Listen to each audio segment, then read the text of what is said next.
Um, Cervantes is awesome. Yeah. Ivy's cool.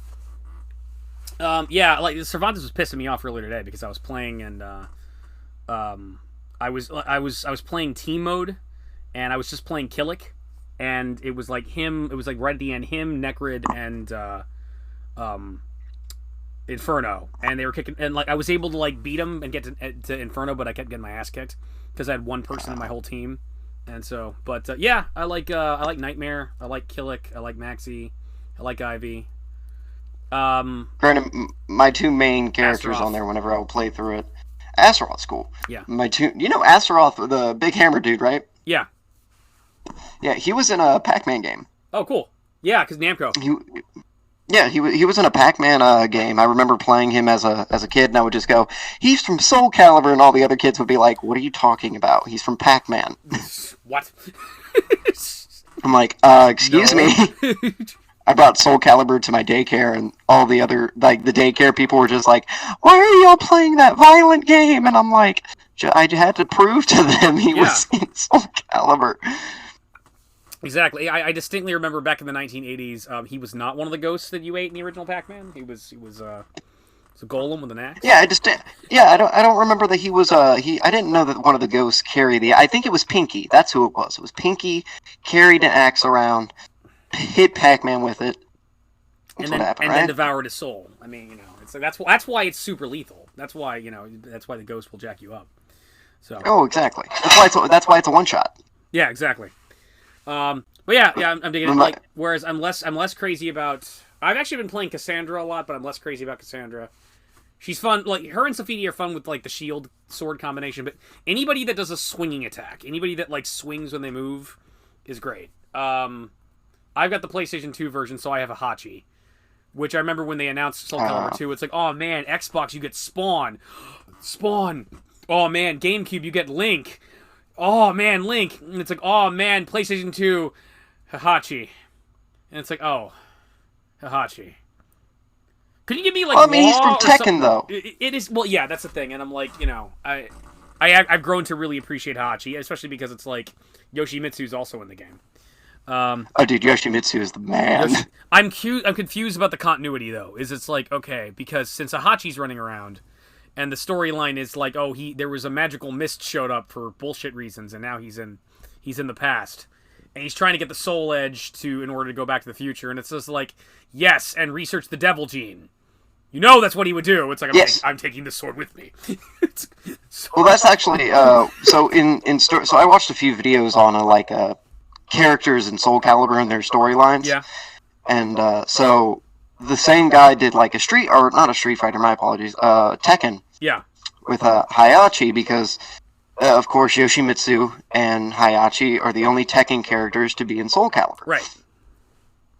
And It reminds it me. explains. Yeah, like Vader. I almost forgot. Yeah, Vader, Luke's, Yoda, and Star Killer are The guy- like Soul yeah. Calibur 3. I think I want to say, like 3 or 4. They're not in Soul Calibur 3, they're in 4. They're in 4. Yeah. Okay. Yeah. And the whole entire point of Hayachi going there is to find Devil, the study the what do you call it? Gene. The Devil Gene. Yeah, the Devil Gene. Yeah. But Yoshimitsu is there to kill Soul Edge. Yeah. But I'm wondering, is that Yoshimitsu that's there? Is that Yoshimitsu is that like his ancestor from the original Tekken games, or is it like? Because I remember like in Tekken 3 was like I think the first Tekken I ever played and I really liked. It was like he's like a space pirate, and it was like I think originally he was just like a ninja, and then he became like a cyborg breakdancing alien who's teams up with Dr. Bosnovich. So it's like he actually isn't an alien at all. Yeah. He originally was just a guy who studied, who created his own. He created his own martial art. Yeah. With a samurai sword. Yeah. He tried grabbing Soul Edge. Soul Edge destroyed his arm. Got rebuilt. Rada rada rada. The original Yoshimitsu died. The new Yoshimitsu.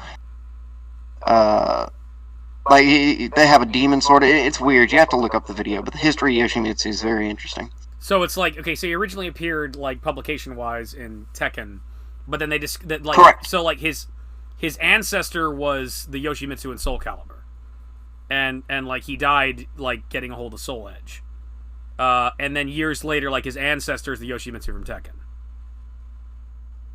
There's no time travel involved with him.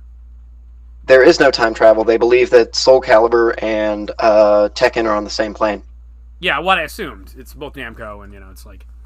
So Yoshimitsu is the only one that travels. Tekken 3, he's a space pirate, so it's like, okay, I know he's got cybernetics because of Dr. Bochnovich, but does that mean like, has he fought aliens?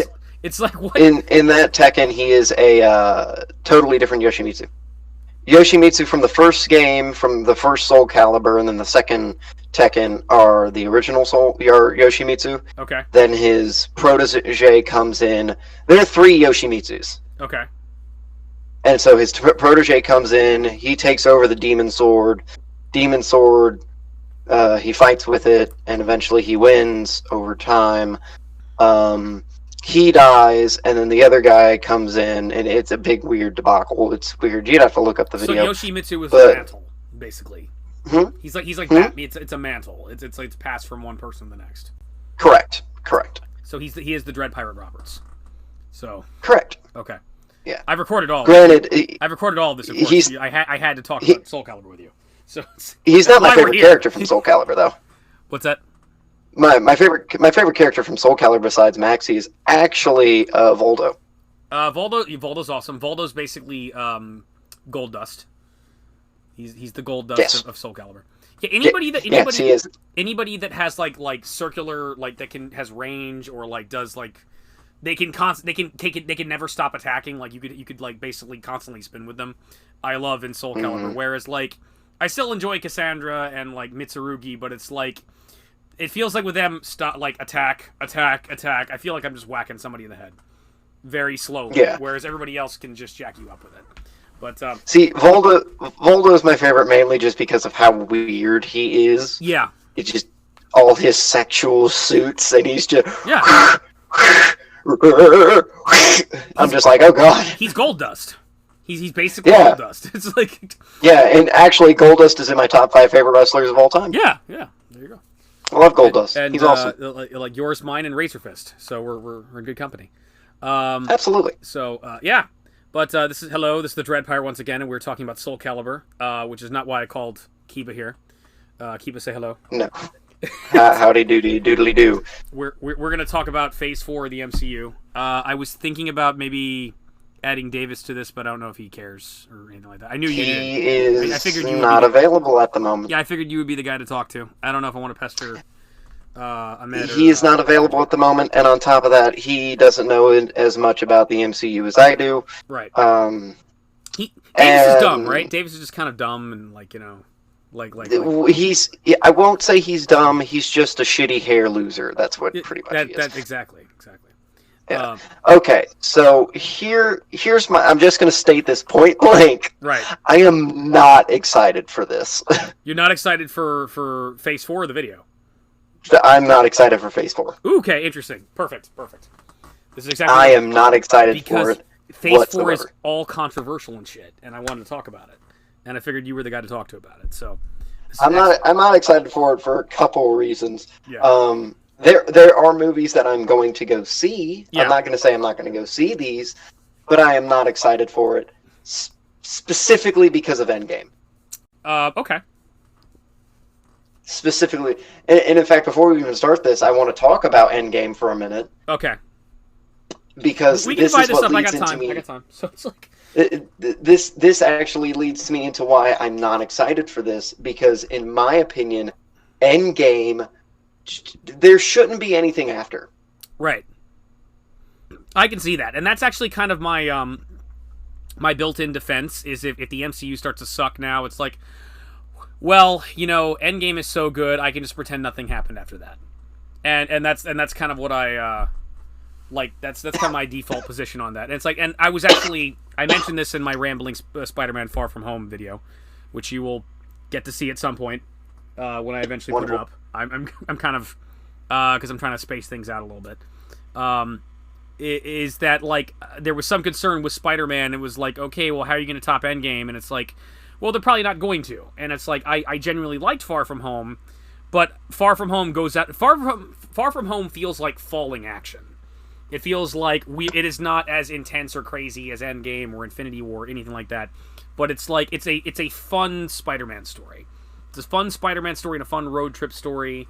Okay, Mysterio is not Thanos, but he's a pretty good Mysterio. It's like he's a pretty it felt like just a really good Spider-Man Mysterio arc. Like Jake Gyllenhaal's, he's basically playing his Nightcrawler character, but at the same time he's like, it's just like he plays on psychology. He convinces everybody that he's a good guy, but he also fucks with Spider-Man's head. You get the beauty of Mysterio is you never know what's real about Mysterio and what's fake.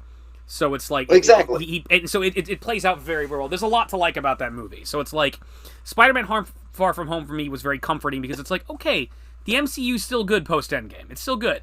So it's like I'm still invested. I'm not going to deny that it's going to be good post Endgame. Endgame is just the end of the first arc. Right. Really, in my opinion, it's just the end of that. And I am not going to jump off the MCU bandwagon until I watch a movie that sucks dicks.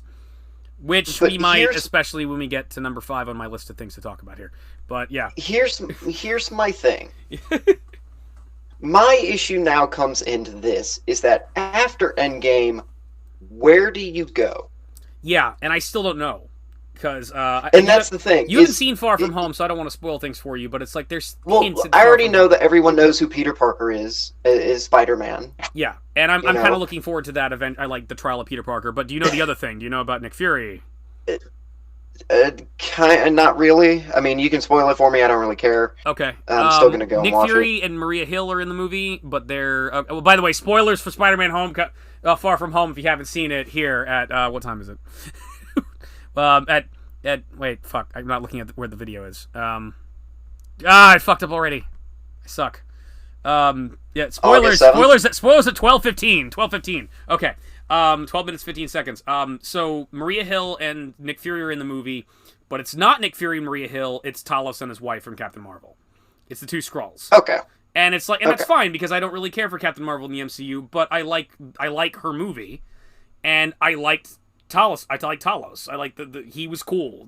He was the reason to see that movie for me. It was like, and they're actually, Nick Fury's actually up on a Skrull spaceship, and he's just chilling out up there, and like Talos was posing as him for some reason.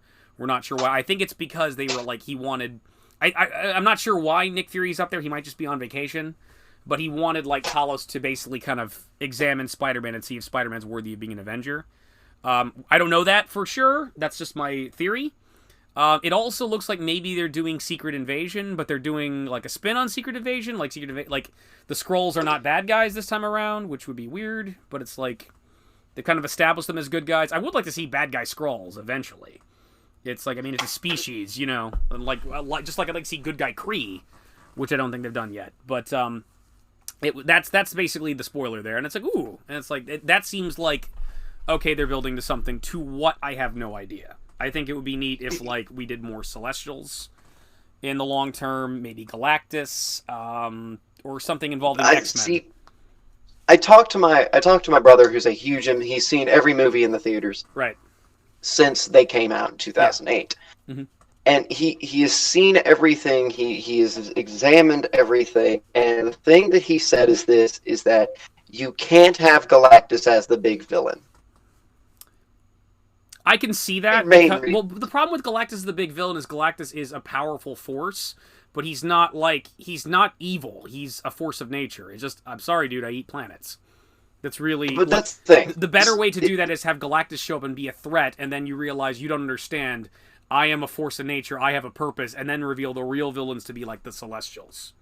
Or something like that. I think Mephisto would also be a really good like final boss for Phase 4 if they were to do it.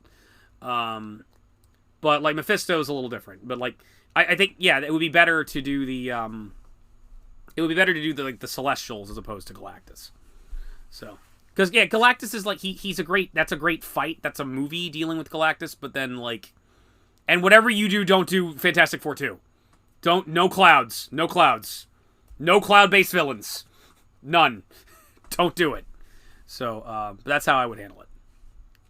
What do you think? Oh no, Nick's gone. What happened? Hold on.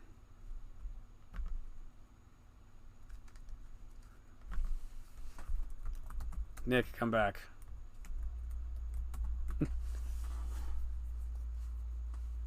No. Okay, well, that was a short video. All right, folks, I'll be back.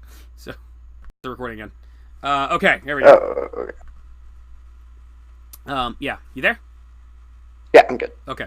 But yeah, I think Galactus would be good for a movie. I wouldn't make him like the main bad guy. It's like, see, that's the thing. My brother even said like Galactus would be good for one movie, and here's the main issue though that they've never gotten right. Right. As long as Marvel's been doing this, you've never gotten the Fantastic Four good. No, and that goes even prior to the creation of the MCU. The best Fantastic Four movie is the Roger Corman one, and that's the notoriously bad one.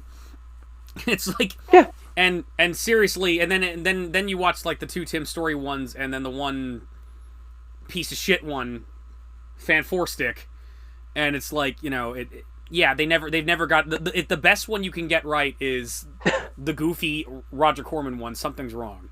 So yeah, exactly. I mean, they haven't gotten it right. So in introducing Galactus without the Fantastic Four, who's gonna beat him? Doctor Strange? I mean, if we had the team we had at Endgame, yes. I mean, they could do it. But it's like, it does feel wrong. They could. It does feel wrong, especially because, like, the Fantastic Four in the comics were vital to really building the Marvel Universe. Well, Mr. Fantastic is who beats him. Get that out the way. He doesn't even beat him. He scares him with the ultimate nullifier. Yeah, you gotta outsmart him. You hold him off long enough, and then you get the ultimate nullifier. And it's like, I think Galactus and the Fantastic Four would be a good way to bring in the Silver Surfer, which I think we need to see. And he'd be a great villain, but here's the thing. Yeah. I already have a perfect villain. Yeah. Picked out. Perfect villain. For the whole. And you could make him, For the next thing to build to. Exactly. Okay. And you can incorporate Deadpool in this. Mm-hmm. You can do everything you want. Right. Doctor Doom. Doctor Doom would be good. I think Doctor Doom would probably be. Doctor Doom would be your best pick because at the end of the day, he doesn't need the Infinity Stones. He doesn't need the Infinity Stones. He's one of Marvel's greatest villains, and he's never had a good movie incarnation, with the possible exception. Well, I mean. I went on a tangent in Spider-Man Far From Home review where I was talking about like the other Spider-Man movies. Like, in all honesty, what's sad is the Roger Corman one does him the best. It's like he looks like Doctor Doom. He acts like a cheesy. Sounds like Doctor. He looks and sounds and feels like he would be Doctor Doom. Yeah, he's a little. The issue is they beat him. He's a little corny and silly because it's Roger Corman and it's the '80s, but it's like it's Doctor Doom, and he's great too because he like you have 24 hours and he writes it backwards for him because they didn't reverse he wrote it in front of his face backwards for him, so that's great. But he owns a country. He's got the suit. It's like they don't go into the fact that, oh, by the way, he knows magic too, but I wouldn't be surprised if he did. Then, like, to be fair to the Tim Story one, I really like that actor. I really like the guy from Nip Tuck who played him. Yeah. But they went. That's the thing. Yeah, but they went all Ultimate Doctor Doom on him, and it's just like those two movies have tons of problems. They have tons of fucking problems. And then Fan Four Stick can die in a fire. The big issue. Yeah. The big issue, though, is that you have to make everything leads... okay, before you can review the fourth arc, right? Right. You have to look at the first. Right. You have to look at the first Avenger. Yeah. And all the way up to Endgame. You have to look at not really the first Iron Man, but really the first Avenger movie. Mm-hmm. To look at Endgame, because... the first thing is Loki's being sent by Thanos. Right. Thanos is coming, and in Infinity War, he's there. Right. And he had two movies. Right. Of Thanos. Right. And it deserved it. Yeah. because of the fight he brought. You have to set it up with Doctor Doom. And that's the thing. In every single like movie with Doctor Doom, the problem is that like they always make Doctor Doom the villain of Fantastic Four, and it's like what they should have done way earlier with those movies is they should have taken their time and built up to Doom, have him in the background, and then eventually have him be a big bad guy. And I think that's what they should probably do in this case, is set Doom up, I agree. set him up properly, and then oh shit, he's a threat. Off topic, I would like to mention that I have an amazing idea for the DCU. Yeah. And it's basically just about Batman. Yeah. Because if you look at the MCU's first, real thing is who is their main character? It was Iron Man.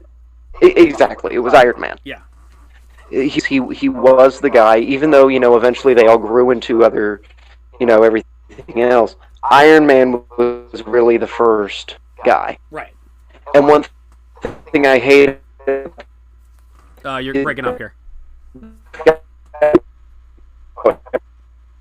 You there? Am I? All right, say it again. Hello.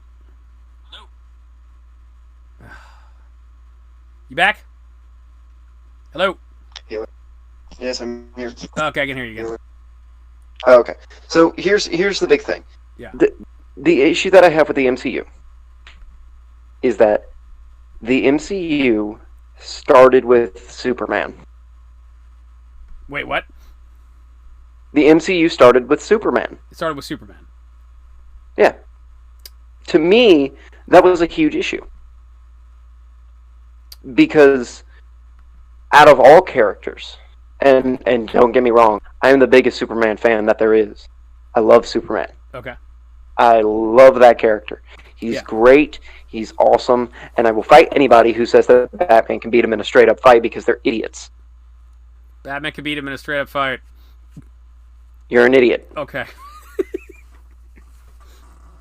He can't. And I'm not even going to get into that. Yeah, Anyway, that's a debate for another day. Absolutely. I mean, Superman can definitely beat Batman. I think. I don't know. I'm not. Look, I'm a Batman fan. I'm not one of those Batman can breathe in space assholes. I think Batman fandom gets stupid, and it's just like, okay, I get it. I think once your biggest argument is that he's Batman, he can do whatever he wants. I think that is the biggest cop out you can come up with. Exactly. Because at the end of the day, if you love all the you're character, saying is he's that not I'm invincible. That's That's like saying that Iron Man can beat Thor in his regular suit. He can't. He just can't. Like, in terms of, like, who's most powerful, I mean, like, I think Iron Man can beat Thor. But it's, like, in terms of, like, I've always argued this in terms of who's most powerful. Yeah, Thor's, like, the most powerful. And, although I have been debating with people about Captain Marvel lately, and my head hurts. So, I don't know. Silver Surfer kills Thor is still the most kills everybody. Okay. Silver Surfer kills everybody. Thor is the most powerful until Captain Marvel gets in. Yeah, and I don't really want to. Yeah. And that's another topic. I grew up with '90s Miss Marvel, where she was reasonably powerful, but not like anywhere. She was like a person that could go toe to toe with Superman or Wonder Woman, but probably not beat them. And she was also an alcoholic. And she was cool, and she was badass enough, and now she's like the most powerful thing ever, and I'm annoyed by it, and I think it's dumb. And but here's the big thing, Peeler, is the first person you bring in is Superman. Right. Automatically.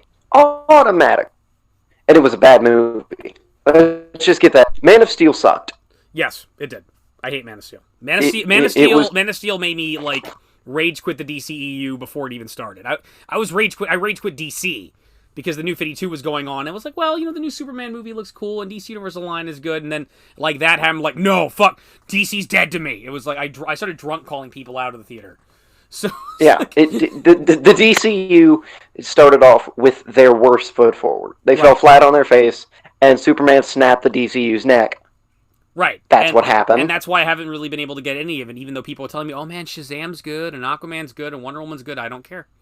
I'm at this point where it's like they need to do 2 more movies that people consider good. And it's like, because then if it's one more, then it's 50-50. And that's still not good enough for me to get an investment. Two more, it's like, okay, you got more good movies than bad. All right, now I'll give you a chance. I'm sorry, but when the Joker comes out, if it's not good, I'm done with DC. Yeah, I don't blame you. I will be completely done with DC. I cannot, and that is a completely other topic on my thoughts on the Joker. By the way, when I see the Joker movie, I'm immediately doing a review of it, and you can't. It's just gonna happen, whether you've seen it or not. I'm sorry. I think I'm just gonna let you. Yeah, when that happens, since I'm still in boycott mode, I'm gonna let you just tell me. Just tell me about it. Because the thing is that. Whoo! I don't want to get into this. Yeah. Oh, and that's the other thing. I want to make tangents. I know. My thing is this: is that I want to make an actual before the Joker movie comes out. I actually want to make a DCU, and I just want you to tell me how it is and what you think about it. I just want to tell you about my idea of the DCU, right? And what I would do with it, right? If I could start it over today, what I would do with it. Whatever you would do would be better than what they've already done. So. Absolutely, and I already know that. Yeah. But anyways, the first foot forward is Man of Steel. Right. Bad idea. People don't like Superman.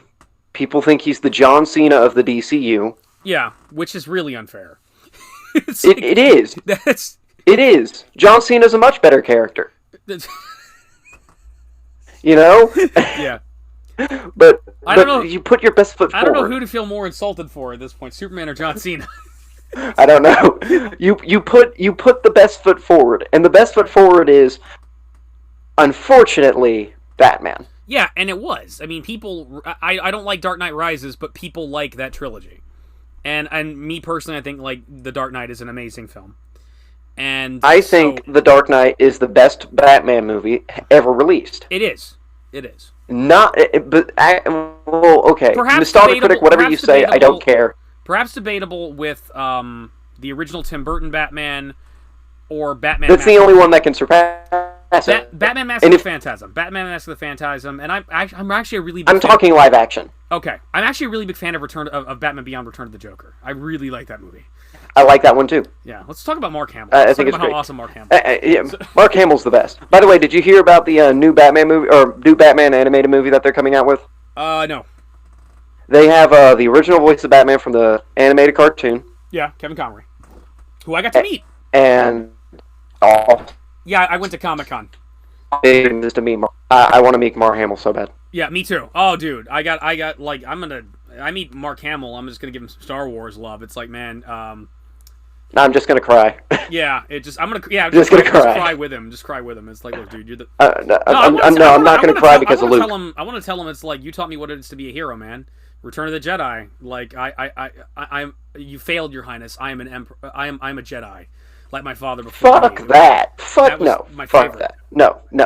I'm sorry. Fuck that. I'm going to come up to him and cry and say, "You taught me how to be a clown. You taught me." So what you're saying is you want to go to a convention with me. You want to go to a convention with Mark Hamill. I would love to. That'd be awesome. Okay. All right. I am legitimately. I would come up to him and just be like, "You taught me what it means to have fun, and you taught me what it means to actually, be a clown." Yeah. Like to act, you taught me what a great villain is, and I cannot thank you enough. Right. Like that the Joker is amazing. He's my favorite character of all time. He's amazing. But that's on another tangent. That's why I need to do that Joker review as soon as that movie comes out. Boom, right? It'll be there. Yeah. Davis can come with us, but he's just gonna hold all our autographs and stuff like that. Oh, absolutely. And probably look at the fucking anime table. He'll be the carry boy. Yeah, he'll be the carry boy. He's like, I'm gonna go over the anime table. And I was like, yeah, you go. Move along. Hold our purses. So. Yes. But okay. But in actuality, you put your best foot forward, and the best foot forward, unfortunately, though I hate saying this, is Batman. Yeah. Because everyone knows Batman. Everyone likes Batman. Whether you hate Batman or not, you're gonna go see it. Right. So there it is. You have to play the Batman card. Right. And what I respect about, what I love about the Dark Knight trilogy is that the first villain was not the Joker. Yeah. I respect that so much, mainly because of the fact that because it wasn't the Joker, and they still did good with Batman Begins with Scarecrow. Right. They had some awkward moments, but at the end of the day, it was still good. And when they came out with Heath Ledger as the Joker, God rest his soul, that amazing man. Yeah. The whole Batman's, because at the end of the day, how can you top that performance? Right. And that's a big hindrance to the DCU. Jared Leto, if he had done exactly what Jack Nicholson or Mark Hamill had done previously, probably still would have been given crap and be like, man, he's just not Heath Ledger. Unfortunately, they chose to make him whatever the fuck that was in Suicide Squad. A gang member. Yes. He was a gangster. Yeah. But that's on a different note. Back on the MCU. Yes. MCU put their best foot forward with Robert Downey Jr. and Iron Man. Right. And they made a villain worth caring about in Thanos. Yeah. And they made him smart. They made his arguments worth listening to. It's like you had Hitler for a villain. Yeah. And you're the Nazis. You don't want to do it, but you just understand it. I don't like how we had to lower the intelligence of the audience for that metaphor. I don't like that. I know, but I mean, you listened and you clung on to every word that he said. Yeah. Which, if again, like there's a part of me that's a purist that kind of wish it was like I just want to bone the Grim Reaper, and it was like that works really well in the comics, but like they kind of, again, it's always to the spirit, and it's like in a way, it's like he still is a lover of death. It's like that's why he doesn't make the decision. That's why like when you ask like in that video with that room crossover video they did, Avengers Friend Game. It's like Gregor Stairs is the dude. Why don't you just make a bunch of fucking soybeans, man? Yeah, he would rather just wipe out people. He's callous and cruel. That's why. Yeah, and that's the thing is that you put your best foot forward and you get your best result. Right. You get people who care and want to come to your thing. After Endgame, right? Yeah. Thanos is defeated. Yes. Iron Man's dead. Let's just count the things that happened in Endgame. Thanos is gone. Yeah. His whole army's gone. Yes. Iron Man's dead. Yeah. Thor is with the Guardians of the Galaxy. Right. Then you have, or Captain America, who passed the torch on to Falcon. Right. He's all old. He's not doing anything. Right. You have left Doctor Strange, Spider-Man, Falcon, Bucky. You have all of these characters. Captain Marvel, God bless her soul for her trying, at least, to not be a piece of shit in this movie and succeeding. Yeah. And what's left? And then you have Hulk, which Hulk wasn't even that big a deal in the movie. Yeah, he was Professor Hulk. Yeah. That's the thing is, what do you have left? What else can you tell? What else can you say? Well, and that's you're big Spider-Man. People are like all talking about how the new face of the Avengers is going to be Captain Marvel, and a lot of people don't like her. So it's like, yeah, I'm not really feeling that either. It's like even if it's like you got this team of like, okay, who we have here that I like. I like Spider-Man. I like Hulk. I like. It's everyone but Captain Marvel. Yeah, everyone but Captain. Yeah, no, for me, she's the only problem with Endgame. For me, she's like. She's the only. And even then, she wasn't. Only thing that sucks about that movie. It's like she wasn't even, in my opinion, I didn't mind her because the thing is she wasn't what beat Thanos. Right. And she's not the person that beat him. And for me personally, I think she's okay in her own movie. I think my problem with her in her own movie is, to quote Mahler, she's a plank of wood, which kind of works because when I was watching her, I could just kind of superimpose my understanding of Carol Danvers on her. So it's just like, okay, and she's actually doing a thing that like I did a thing which I've condemned other people for. Like a lot of people like Man of Steel because I think they just projected their it's Superman. They project their understanding of Superman on the character, and I love Superman. It's like, yeah, but he's not acting like Superman. He's breaking people's necks and not saving people and just violent and crazy. That's not Superman. They just projected. I will say, Superman, and I did that. I will say that I do have an argument for that scene that makes it better at the end of the day. Yeah. Is that here's the thing: is what would Superman do against Zod? And he just this is his first. This is his first big fight. Zod is threatening to kill people. They should have moved out of the way, but they were paralyzed with fear. See, okay, whatever. That's the problem with that scene. Is just like, just move out of the way, dummies. Oh no! But that's the thing. We can't move slightly to the left. Oh no! That's the thing. Is what do you But in that circumstance, let's just say they couldn't move slightly to the left. Yeah. Let's just say they were stuck there. If they were tied or trapped behind metal, there's no way they can get out. It's like, yeah, I'd be... Yeah. But there's other things he could have done. He could have, like, ripped out... He could, like, gouged out his eyes. He could have, like, Okay, so let's say he did gouge out his eyes. Yeah. Let's just say he did gouge out his eyes. How Supermanly is that? He didn't kill him? That's the thing. Correct. He just permanently blinded him. Yeah. If you remember, in the first one, he put Zod in a triangle that was a pretty much cage for eternity and sent him into the atmosphere. Yeah. But he didn't kill him. See, again, that's Doctor Who logic. It's like, oh no, he's not going to kill you, but you'll wish you were dead. It's just like Batman, right? Yeah. It's just like Batman. Batman doesn't kill, right? Yeah. But do you want to You remember the Dr. Destiny episode of Justice League Unlimited? Yes. Do you want to be Dr. Destiny after the end of that? I don't. Well, no, I don't either. But here's the big question. It was just like this: do you want to be the Riddler or Jim Carrey's Riddler after what happened to him? I mean, why would I want to be that character? Why would I want to be that character in the first place? Because at least he was Jim Carrey. I mean, if I'm 1990s Jim Carrey, that's logical. If I'm present day Jim Carrey, I don't know. I'm just creepily messaging, like, making videos to Emma Stone.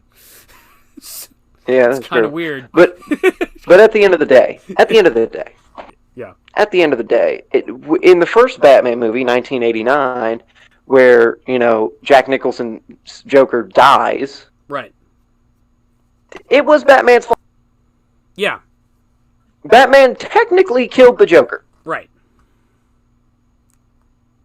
That wasn't Batman-y. No, well, but that's the thing. It's all in how you do it, because yeah, Superman back in the day actually did kill, and so did Batman. So it's like, if you're going old school, if you're going like 1930s, it's like, Batman had a gun. It's like, yeah, and people were less concerned about that. It was, whereas, like, I think people want nowadays what the modern concept is, and it's like, I think people accepted that death, right? Right. Because it's the Joker. Yeah. People accepted it because at the end of the day, it was the Joker who died. Yeah. It wasn't like it was Dr. Death, Jesus, Mr. Freeze, or the Riddler, or Two-Face, or anything like that. Someone who is not mentally there, but you can make an argument for them not being as insane as the Joker. Yeah. Whilst in this movie, it was Zod. Yeah. And if you heard the big complaint about... You're kind of going robo on me. The big complaint about... Oh, am I? You're better now. Okay. The big issue with Batman versus Superman was not Doomsday. Yeah. Not Doomsday's death. That wasn't what it was. Mm-hmm. It was not delivering on Batman versus Superman. Right. So, really, killing Doomsday isn't that big of a deal. Right. Why? Because it's Doomsday. If you don't kill Doomsday, thousands of people are gonna die. Yeah, and that's the thing. I think, like, in the case, the problem is that, like, if it hadn't been Zod, if it had been, like, Darkseid, I wouldn't have minded. If it had been, like... I think the problem with Man of Steel is that it's not just the neck snapping, it's that it's everything. It's like he hadn't acted like Superman that entire time. It's like he's not saving people, he's just violently punching other Kryptonians. The people are too dumb to run out of the way. It's cumulative. It's like, it's not so much that, like, I can see, like, a situation where he would have to kill and regret it. It's just the way they went about it is bad. And then he ends the movie by destroying a spy satellite. And it's like, I won't be spied upon. It's just like, it's everything. It's like, I could let one of those things go. But it's people can forgive right, a bad. People can forgive a bad scene right, as long as the rest of the movie is good. yeah, People can't forgive a bad scene if the rest of the movie is also bad. right, exactly. It's kind of like this. The Lion King is a perfect example. In my opinion, I hate The Lion King. Mm-hmm. I thought that was terrible. Yeah. I understand why it's acclaimed and why it's great. Mm-hmm. And while I was young, I loved it. But it's been so blown up in the media before the live action, okay, we'll call it that. Live action one came out. The other animated one, we'll call it that too. It's before the more realistic, the original before the shitty one. Yeah. It's just a thing of I don't even know why is it even live action? It's like they're all animals and they're CGI. It's not live action. There's no people. What are you gonna do? Film a zoo? Exactly. Are you gonna go have to a the monkey circus and hold hope the some? lions don't snap and maul the camera crew? Are you gonna Are you gonna pick up a monkey? Pick a monkey to pick up a lion and not expect it to rip its head off? Are you insane? Yeah, like the mama lion's just gonna run like. Rrr. I mean, I honestly think yeah. I think the male lion's not gonna give a shit. I think live action Mufasa would be a much bigger dickhead than original Mufasa. So that's the thing, is that The Lion King to me is bad because I just don't like it. It's overblown to me. I'm not a big fan of it anymore. Right. But I can still accept the fact that it has amazing musical numbers. Yes. I still hate Hakuna Matata and I Just Can't Wait to Be King, but it still has great musical numbers. Yeah. I think I enjoyed those when I was a kid. And then when you get older, you realize you don't need stupid comic relief anymore, and then you begin to hate Timon and Pumbaa. I still like Timon and Pumbaa. I just don't like Baby Simba. Yeah, he pisses me off. But that's why I love Tarzan. Yes, Tarzan is my favorite Disney movie. And people shit on it on the time. It's like, oh, it's Phil Collins. Yeah, what about it? Phil Collins is awesome. Fuck you. And and the music is great. Yeah. It's phenomenal. You'll Be in My Heart makes me cry every time I see that. Take that, cinema snob. And I hate all of you who say Tarzan just sucks. Fight me. Now, literally, just fight me. I will fight you to the death for Tarzan. Awesome. Tarzan as a franchise is awesome. He's fought the Predator before. Which is great. Yeah. But here's the big thing is that DC versus the MCU for the first act of the MCU, the first arc. MCU had been doing this for 10 years. Yeah. You can't top it. You're not gonna top Endgame in a long time. Here's a number for you. Here's a number. Right. Avatar is the second highest grossing movie now, behind Endgame. Right. With the third grossing being Infinity War. Yep. Actually, no, it's Endgame. It goes Endgame, Avatar, Titanic, Infinity War, Jaws. Right. At least I'm pretty sure. But I know the top four for sure. Do you know how long it took? Me personally, I feel like Avatar should be at the bottom of the list. I love James Cameron, but it's like, I feel like all those are better movies than Avatar. But here's the thing. Here's the question: is how long did Avatar stay at the top? Long ass fucking time. It's been like at least 11 years. Yeah, like yeah. I was gonna say 10, but it was like 11. 11 years. You know what came out the same year Avatar did? What's that? Iron Man. Yeah. 2008. Mm-hmm. It took MCU 11 years to beat it. Yes, it did. With as great of films as they have, Endgame was the climax. Yeah. I personally don't think MCU is going to do that again. I can't see it. They would have to be on their A game, and I don't think they are. I think they're trying, but that's the thing. It all depends on whether if they can course correct before we run into trouble, I think they're already running into trouble. And again, it's a matter of what we'll see what they do. But it's like the way they're talking about like Phase 4. It's like I don't know. And I think that brings us to. I do have a list of the movies that are coming up. These are 2020 and 2021. The future. I've got that. I've got a nice list of upcoming stuff that I kind of wanted to run down the list with you. Go ahead. Yeah. So next year, we got 2. We got Black Widow and Eternals. So let's start with Black Widow. I'm not looking forward to that. I am looking forward to Black Widow, but my feelings about Black Widow are it's like okay, she's already dead in the main continuity, so it has to be a prequel, and it's like I'm fine. Yeah, which it is. Yeah, I'm fine for a spy thriller involving Black Widow, but I personally feel that Black Widow should have come out instead of Captain Marvel. And like in place of Captain Marvel, you could have had Black Widow, and it could either been like something happening in between the 5-year gap in the middle of Endgame. It could be it could have been before Infinity War, something like that. But basically, all this talk about the first female solo superhero, and it's just like okay, you have a perfectly good character that's been in these movies since Iron Man 2. It's a character that everybody loves. It's an actress that everybody loves. Just make it Black Widow instead of Brie Larson, who is controversial and is like this symbol, but blech. It's like here's my problem. Yeah. With Black Widow. Right. Where is it taking MCU? Yeah. It doesn't lead to anything. Yeah, it's all it is just a Black Widow movie, which I'm fine if it's just a Black Widow movie. But what does it do for the MCU?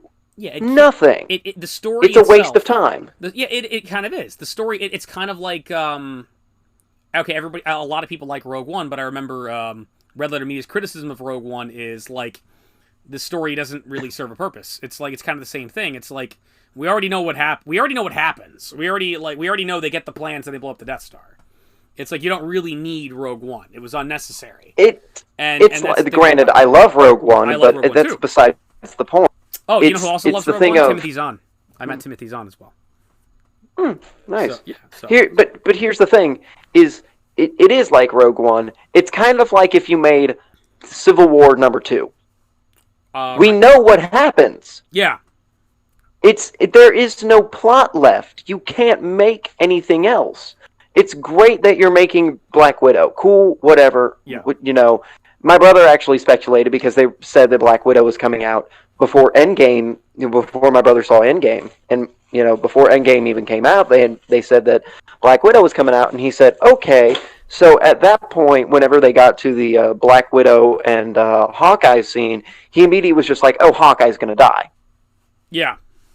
Because Black Widow is coming out, so Hawkeye's going to die. That's a spoiler. And then Hawkeye didn't die, and it was Black Widow who died. Yeah, and that's it. Almost like her death. Her death works for the movie.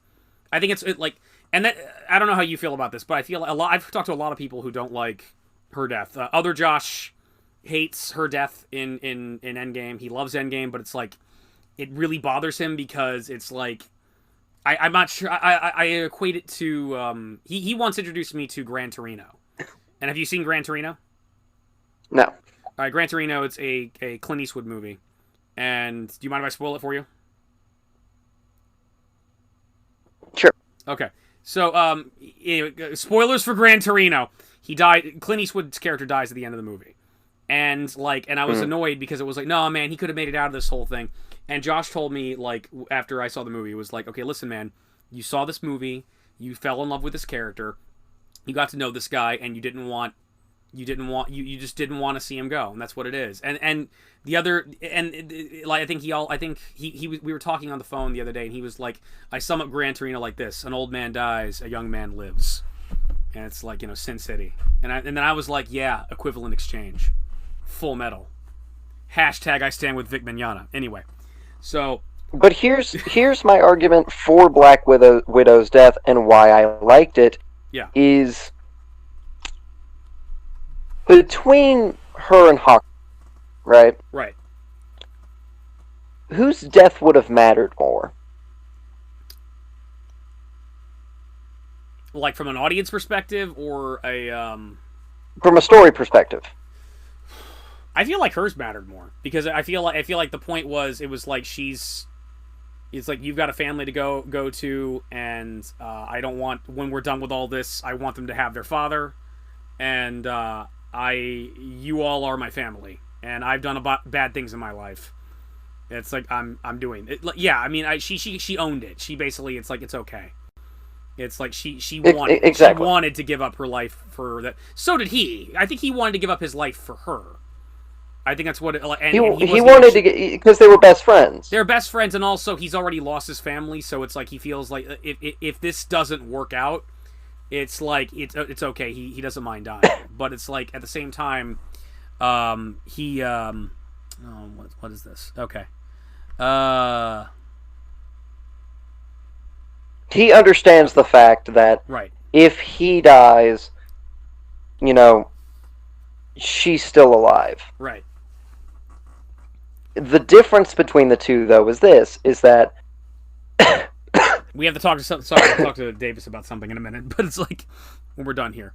But at the end of the day, yeah. Right? Her death mattered more because at the end of the day, you saw her more than Hawkeye. Mm-hmm. You connected with her more than Hawkeye. Mm-hmm. But in that Endgame film, everyone, when they saw Hawkeye, was just like, even I was just like, well, Thanos is fucked. Yeah. Because Hawkeye was running off of pure adrenaline. Yeah. He was running off of pure hate, which we can all completely,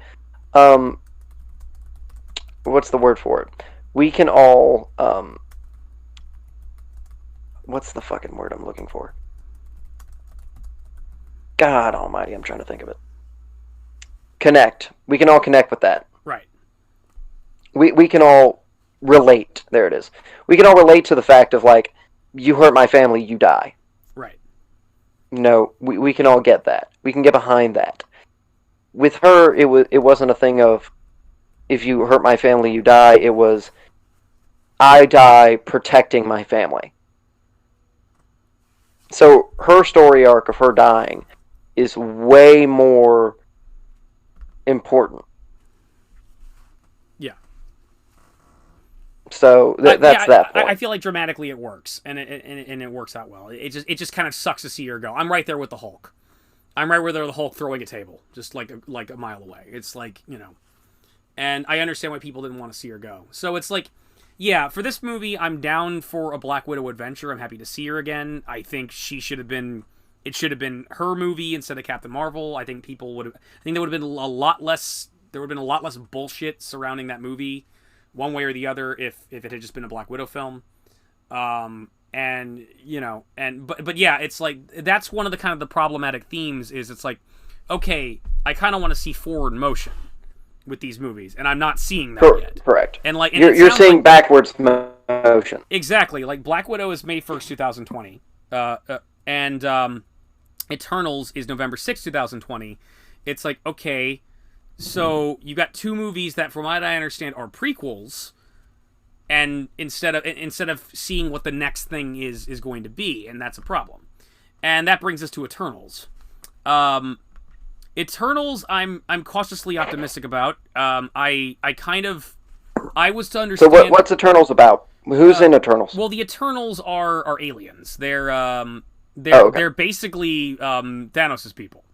They're essentially immortal aliens that were on Earth and throughout the galaxy many years ago in the main Marvel universe, and a lot of people mistake them for the gods. So it's like, before we actually did introduce, like, the Greek pantheon in the Marvel universe, people thought that, like, oh, she's, this is Zeus, and this is, like, they were aliens that basically had powers that people wrote stories about and claimed were gods.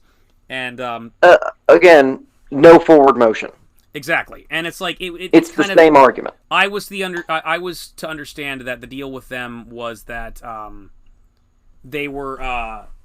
This might work as sort of a Thanos prequel. Like, we'll get to see Thanos as a young man as he starts out. Now, What it might do and might be interesting is that, like, looking at the video on the article Wikipedia here, it's a new superhero team which we might see come back later. And the Eternals, an immortal alien race created by the Celestials, are sent to Earth to protect humanity from the evil counterparts called the Deviants.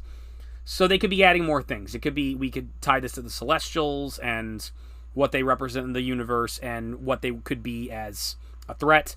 They could set up the Deviants, which would be cool to see, and potentially maybe even setting up Mephisto if they're still considering Mephisto a deviant. I think people go back and forth as whether he's a deviant or he's a devil, or they just, people bounce back and forth between a supernatural explanation for him and a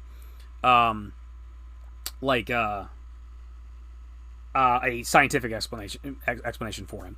So it's like, that could be interesting, but again, it's a prequel. It's no forward motion. If there is forward motion, it's just setting up things we might see later. And so I'm interested in seeing that. But that raises questions, too, is about our next entry, which is Shang-Chi and the Legend of the Ten Rings. And it's like... That's, Shang-Chi is a Doctor Strange guy, right? No, Shang-Chi is the master of Kung Fu. And... That seems stupid. Kind of. They might be... Here's the thing. Shang-Chi is a good character. He's a good character in the comics, but he's more of a street-level character. He's a martial artist. And, occasionally he'll fight crazy shit, like the rest of... because he lives in the Marvel Universe. Eventually you're going to run into mutants. Eventually you're going to run into Doctor Doom. It's just going to happen. It's part of doing business. But you're still there, right? Yeah. Okay, yeah, my computer's moving slow. So, I was trying to actually click on the article for it, and it's not, nothing's happening. So that's weird. Meanwhile, but here's my main question: is this? There. Yeah, he's just the master of martial arts, right? He's a master of martial arts, but yeah, he's teamed up with the X-Men. He's a good character and has been on many adventures. You could make a really cool movie based off of this guy. And it might be possible, It might be possible they're trying to pull another Guardians of the Galaxy, where they're taking an obscure character and are gonna who nobody knows about, and is suddenly gonna be like, once they do it right, he's gonna be like the most amazing thing ever, and people will love this character now and know who it is. Which I'm down. Which I hope so. Yeah. And I'm not going to say anything about him because, one, I don't know the character, but two, because my big thing is that my immediate thought is he's the master of Kung Fu. What is he going to do? Like, it's him teaming up with Spider-Man and just Doctor Doom. What is he going to do? Punch is my immediate thought. Punch Doctor No, Doom? I'm saying teaming up with them against Doctor Doom. He'll punch Doctor Doom. Doctor Doom's going to slap him in the face. Well, yeah, but he might be able to counter. It's like, that's the thing. Skill-wise, he may be able to hold his own against the supervillain. So it's, Maybe. So I'm not going to say anything about that one personally because I just have to wait and see. Yeah, and I'm looking at the title again, and I'm noticing something, which I didn't notice before. It's Shang-Chi and the Legend of the Ten Rings. So that makes me think is like, I don't know if you know about this, but if you know about the Marvel shorts, right? Kind of. All right, so they did a bunch of little short films for all the Marvel movies, and they did one in reference to Iron Man 3, where basically Tony Slattery, the actor who's played by Ben Kingsley, was being interrogated about the whole situation with the extremists after the events of Iron Man 3. And essentially what they were doing in this movie was they were doing crowd control for the fact that Iron Man 3 was not well received, and in particular people were not feeling the Mandarin. Because it felt like they were doing the Mandarin, but they were setting him up as like a Middle Eastern terrorist instead of who he's actually supposed to be, because they were worried about racism, and it's like, oh, it's not like anybody's gonna have a problem with the bad guy being Bin Laden. It's like, come on. And then it turns out it's not him, it's a white guy. It's Guy Pearce as the extremist guy who has fire powers, and it's like, okay, it's kind of an interesting adaptation of the extremist storyline, but at the same time, it's like, that's not the Mandarin. I want my Chinese man with alien rings. That's who the character is. It's like, but you can't do that nowadays because it's racist, and it's like, no, it's not. It's not racist. Fuck you. The character came out during the Cold War. It's like, and he's been around. He's still in the comics. People love him. People love the Mandarin. Just make it. Just make a villain who happens to be Chinese, who has 10 rings that are from alien dragons that give him kick-ass powers. Just do it. He's Iron Man's greatest villain. And it's like, so if the Legend of the Ten Rings is a hint towards the Mandarin, and they're going to do the Mandarin as a villain, that's cool. However, it's also a giant wasted fucking opportunity because Iron Man's dead. And Robert Downey Jr. is out of these movies. He's done. He needs a break. He's getting old. So we could have had Mandarin in Iron Man 3. We could have had Mandarin proper instead of Guy Pearce with fire breath. But no, we had to wait till Shang fucking Chi fights him. And it starts making me wonder, and this will become more... Again, this is my concern with the fifth entry on the list, is that, it's okay if we have a Chinese villain if it's a Chinese hero. Is that what it is? It's weird, because it's like a lot of people are screaming SJW Marvel. And one of my problems with far liberal politics, as a Democrat myself, is it's all this effort to try to not be perceived as discriminatory and racist. Like, they do all these things, but the things that they do wind up coming across as more discriminatory. Are you saying that I cannot have my villain be a Chinese man only if I have a Chinese hero fighting him? It's like, what? So we have to segregate the Asians? We can't have Chinese... We can't have a Chinese character, like, either fighting or working with a white guy? It's like, what's going on here? It's like, there was no problem with Wong in Doctor Strange.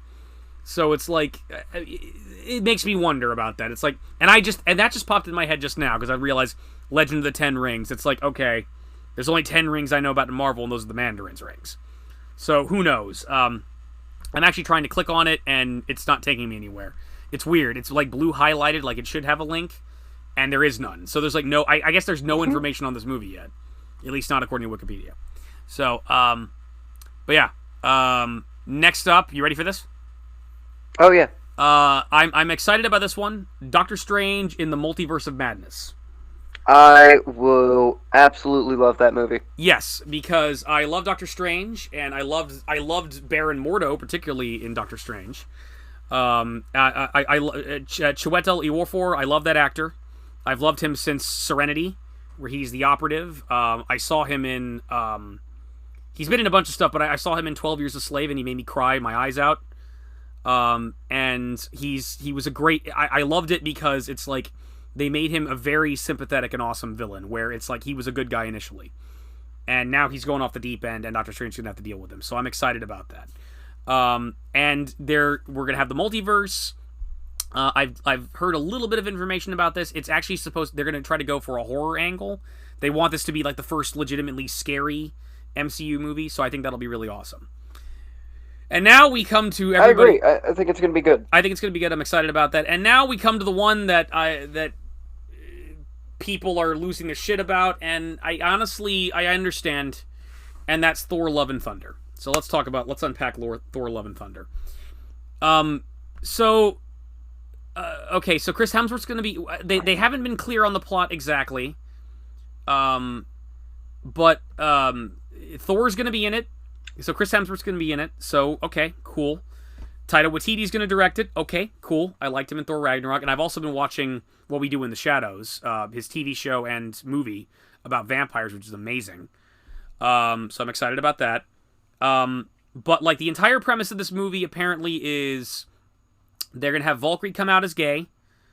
And the entire plot is she's going to become the king of Asgard, and she's going to be looking for her queen, and it's just like, but you're still a woman.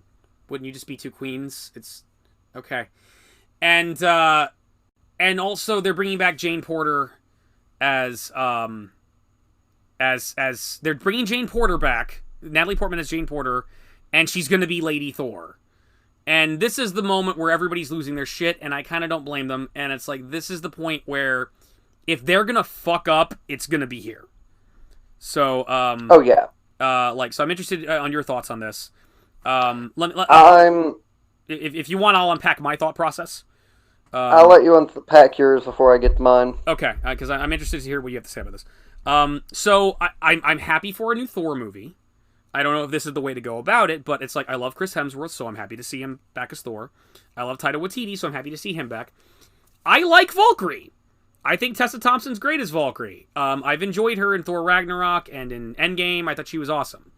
As for making her gay, it's like, okay, well, I've got kind of mixed feelings about it, but at the same time, I can kind of see it because in the against category, it's like I'd prefer they be accurate to the comics. And if I recall, classic Valkyrie is not gay. She was very straight. Ultimates, she was straight. She was actually banging Thor in the Ultimates continuity. I think they might have made her gay recently, and that's probably as part of some of the bad Marvel stories that have been coming out, like SJW stuff, where it's like they're making everybody gay or swapping genders for people. They're doing all sorts of crazy stuff just to do it, and it's like crazy liberal shit.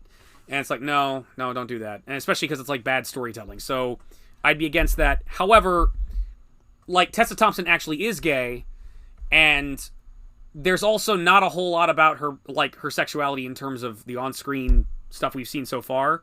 So if she really wanted the character to be gay, it's like, all right, fine. I don't really see too much of a problem with it. I mean, you could kind of argue that she's got really good chemistry with Chris Hemsworth, so really she would be more of... like, I felt like she had really good chemistry with him in Ragnarok, where it's like I could see kind of like a romantic interest possibly happening, but they didn't really go anywhere with that. There's just really not much about her sexuality anyway, so if they wanted to do that, okay, cool. There's also been some rumor that they were thinking about making, and I quote, Loki gender fluid, which a lot of people flip their shit about, and my thoughts on that are, well, if you read the comics, you know that Loki's a shapeshifter, and Loki is not only a shapeshifter, but he's also possessed people before, and Loki does not hesitate to seduce people when he's in female form. Loki don't care. I would hazard a guess that Loki is at the very least bisexual in regular continuity. And it's actually an extension of the original myth. Like, in the original myth, he would turn into animals and bang animals, and that's where Fenrir comes from. Fenrir's his son. Because he's like, I want to be a wolf today. He became a wolf and banged a wolf, and boom. He became a horse and banged a horse, and that's how Sleipnir came from. It's like, which is weird. Because basically that means, like, you know, Odin's riding around on his grandson. You know, it's like, I'm going to use my grandson as a mount. It's really strange. But it's like, he's done that. He possessed Sith for a while. And he did that specifically because, like, I know, dear brother, you're not gonna hurt me now, because if you hurt me, you're gonna hurt the woman you love. So, I mean, and they've also, like, a lot of people love Loki, and a lot of people have theorized about Loki. Loki's never really kind of come out with his sexuality per se in the MCU, and a lot of people have been kind of fan theorizing, well, maybe he is gay, who knows, maybe he's bi, and it's like, Tom Hiddleston's performance, I can see it. I wouldn't mind. And it's like, if they were, like, to me, making Loki, like, bisexual is no difference than making Mystique bisexual, which is already a thing. It's like, yeah, and she's a shape. She's not really Rogue's mom, she's Rogue's dad. So it's like, I'm fine with that. So a lot of people are kind of losing their shit about those two things. It's like, I can deal with lesbian Valkyrie. I can deal with gender fluid Loki, although I don't like that term. He's a shapeshifter, he's bisexual, that's fine. The point where I draw the line is Jane Foster, for a variety of reasons. Josh and I had a big argument about this a while back, and he assures me that the Lady Thor storyline is really, really good in the comics, because Aaron, like I think Aaron something, like Justin Aaron. There's a guy in the comics who wrote that, who apparently, like, maybe it's Stephen Aaron. Apparently that storyline was really, really good, and I didn't read. I'll be fair. He likes to give me shit because I don't read as many comics as I should be anymore. I mostly watch movies at this point, but I read a little bit. And I didn't read that storyline, but I did pay attention to what was going on, and everything I heard sounded stupid. And it was like, for starters, I think, like, they may have sort of done that in Endgame, but they handled it better, where it's like, it started with Thor becoming unworthy, and which, I then heard the story of how Thor became unworthy. I heard that story, and it was like, well, it starts with Nick Fury shooting Uatu the Watcher in the face, and it's like, what? And it was like, okay, that story's bullshit. Allegedly, it's very, very good. It sounds like bullshit. For whatever convoluted comic book reason, Nick Fury, who has known Uatu the Watcher for years, decides, I'm going to shoot you in the face now. And, which is weird. That's like me, you know, killing Jed. You know, out of nowhere. It's like, you and I are friends. Davis and I are friends. I'm friends with Jed, too. But it's like I met Jed through you guys. And it's just like, you know, you guys are closer to him, and I'm kind of I may be, like, closer to you. And then I just, like, you know, that's gonna be a problem, you know, I mean, aside from, you know, murder bad, But of course. you don't just like that's the thing. Like he's never Nick Fury in the comics has never been super buddy with Uatu, but he's super buddy with like Reed Richards, and Reed Richards is super buddy with Uatu. So I'm like at the very first thing that's going to happen is like the very first thing I would say to Nick Fury is like this is your best friend's one of your best friends. What are you fucking doing? And he had some convoluted stupid reason. I think he needed his eyes so he could see into the multiverse. So I'm just going to kill Uatu the Watcher, rip out his eyes. Logically, it just sounds bad. It just sounds bad. Then he starts kicking the Avengers naturally jump his ass, and he kicks the shit out of all the Avengers, which I also have a problem with because look, I love Nick Fury. Nick Fury's a great character when he's not being written like this. But you know what he can't do? Take all the Avengers on by himself. That's like it's just like he's a guy. It's like saying he's more powerful than Thor or than fucking Thanos. Yeah, basically. He took them all on by himself, and it's like, okay, that's bullshit. It reminds me of Cry for Justice, which I'm not sure if you've heard of. It's a really bad Justice League story in which you remember Cry for Justice. It was like Prometheus used to be a really good villain before that, and then like there's many problems with that story. That story's horrible, but one of the problems is the guy writing it doesn't know how to fucking write Prometheus. Prometheus is a character that can take on the entire Justice League by using skills and using smarts. The way they used him is it's just technobabble. He just makes up bullshit and they lose. Like he doesn't move. It's like, oh, I pulled this bullshit out of my ass and this bullshit out of my ass. Like that's not how you write Prometheus. It's like the same thing as what they did with like Nick Fury. He's like beating the entire team. And the way he beats Thor is he whispers to Thor, Gore was right. And going back further, Gore is apparently a new Thor villain who's an alien dude who grew up on a shitty planet and his family got killed and their gods suck, their gods are assholes. And so he's basically an alien version of Job from the story of Job where he's like, his enemy is God because God has hurt him. So he's decided to personally go out there and kill all gods, which people tell me Gore is good. My problem with Gore conceptually is like, okay, look, I get a character that has an existential problem that is an atheistic outlook because the world has wronged him and he would like renounce God. That character's been done many times, especially in our postmodern world. The problem is in the Marvel universe, God is kind of a species. It's like, and that seems what he's doing. He's running around killing gods. He like hates all gods because of what happened to him. So he's wiping out gods. But it's like, again, it's like that's not really the same. It's like you're trying to have your cake and eat it too. It's like you're trying to have an existential crisis, but you're also just wiping out a race of people. You know, and it's like, it's not the same. It doesn't work, is what I'm saying. So, he whispers in his ear, Gore is right. And because he's got like Uatu's eyes and he's seen all the multiverse, he knows that no gods are worthy now. And again, this is dumb.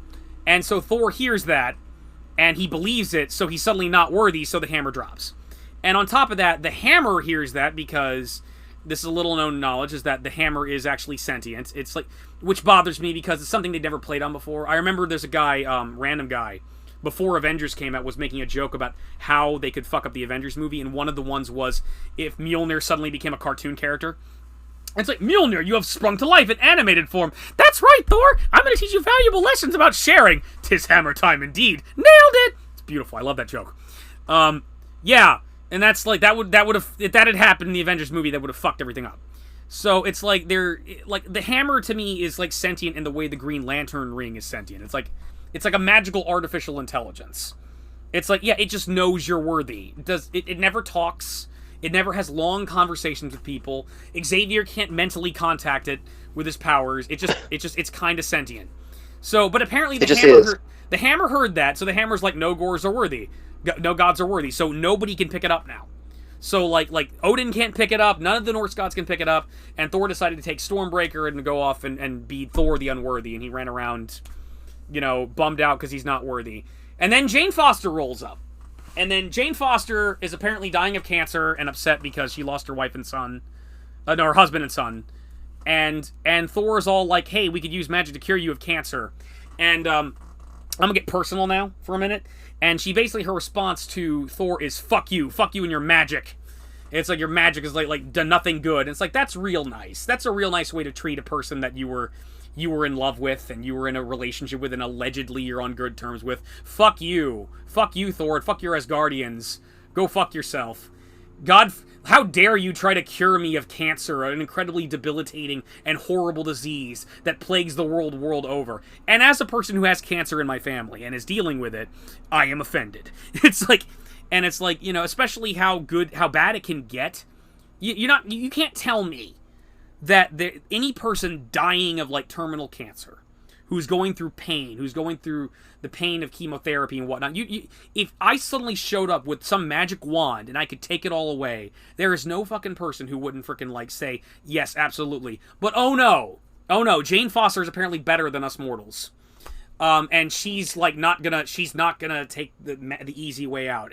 I hate this in fiction when you have cures for death and no one takes it. It's like, no, this isn't right. It's one thing if it's like Pet Sematary. If it's Pet Sematary, yes, sometimes dead is better. But it's like, when you got like something like the Marvel Universe where we have a Phoenix, just hit her with a Phoenix down. It's like, no, that's not right. No, fuck you! As a person who's lost people in my life, who's lost people close to me, if I could bring my mother back to life, I would fucking do it. I get like a wish spell. Yeah, I don't care. I don't care how much it bends the laws of physics or whatnot. I'm bringing her back. I'm doing it. If I could bring them back, no problems, nothing, they don't come back wrong or anything like that, I'm gonna do it. But in fiction, it's like, oh no, this, like, she's making some kind of grand stand about the whole thing. So it's kind of stupid. It's stupid, and I hate seeing that. So she sees Thor all down and out, and then she starts giving him more shit. It's like, no, you got to pick up the hammer. You got to be worthy. There needs to be a Thor, and it's like, but I'm not worthy. So then she can pick up the damn thing, and she picks it up, and she becomes Lady Thor. And I have numerous problems with this. One.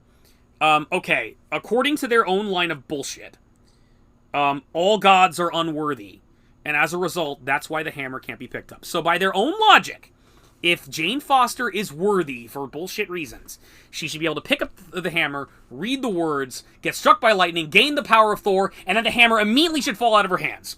Because if it gives her the power of Thor, if it makes her a god, guess what? You're now a god. You're now not worthy. It should be a broken AI program. It should be a locked out computer. Like, no one can ever pick this thing up ever again, basically. It's like, you can gain the power of a god and then instantaneously lose it because it makes you a god. But no, for their bullshit story, it doesn't work that way. On top of that, she gains the power of Thor, she becomes worthy, and now she has all the powers of a god. So one would logically state, well, she shouldn't have cancer anymore. No, she doesn't. I didn't understand this for the longest time until someone explained it to me.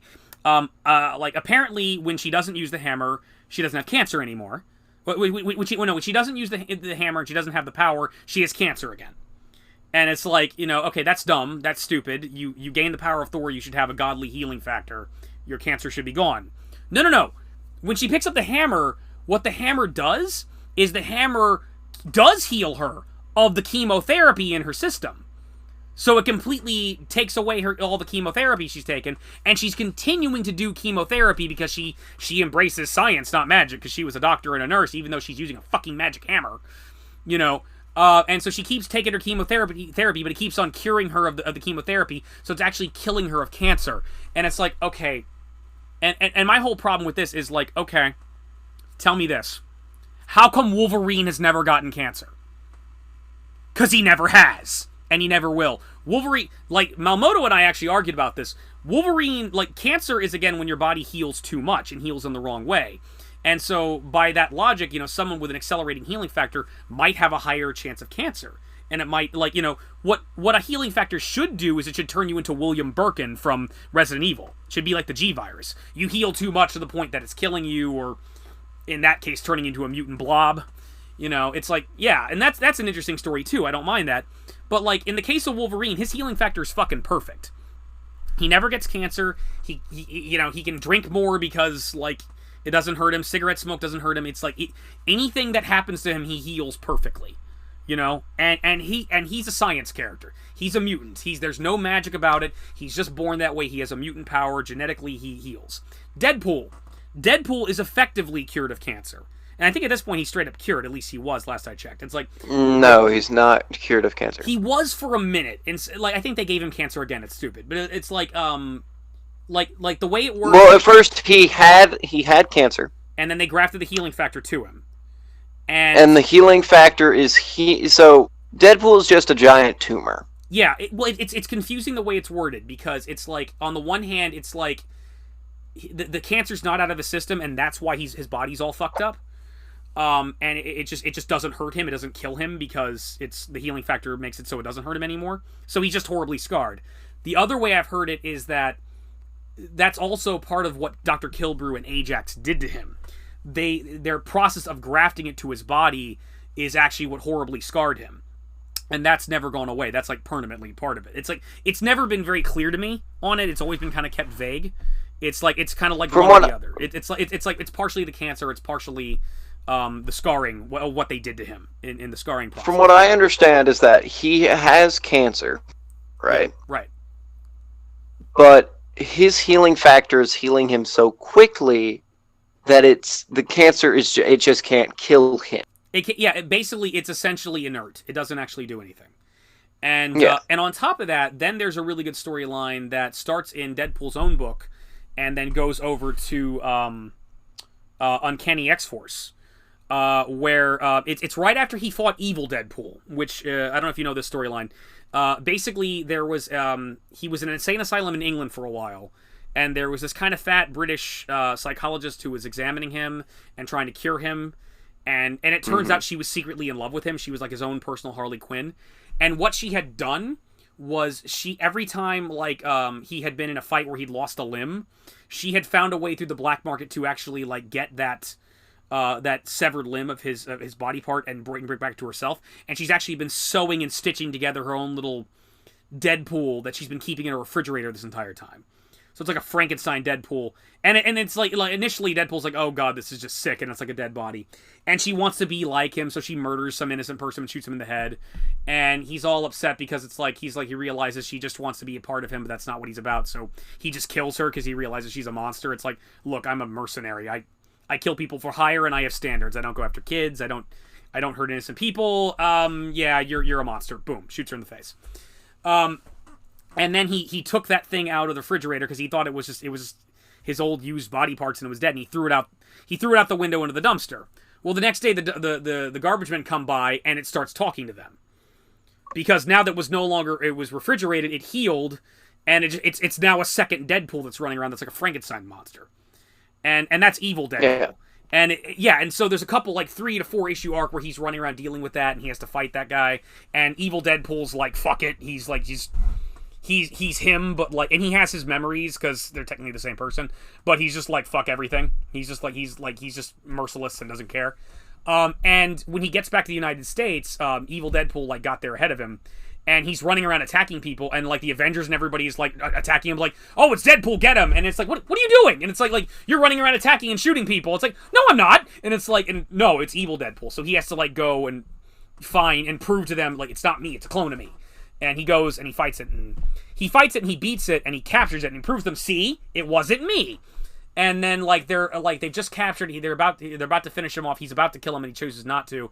And then someone shoots it with like a dart, and the dart turns him, like causes the scarring and everything about his body to go away, and he looks like an ordinary Wade Wilson without the cancer, without the tumors. And then someone shot it, and killed it. And so Deadpool realizes that someone, like, the first thing they shot him with was a serum that was designed for his DNA, that basically, what it does is it takes away his healing factor and takes away the cancer, but renders him completely mortal. And someone's trying to use this to kill him, and it turns out it's actually, it's Tombstone.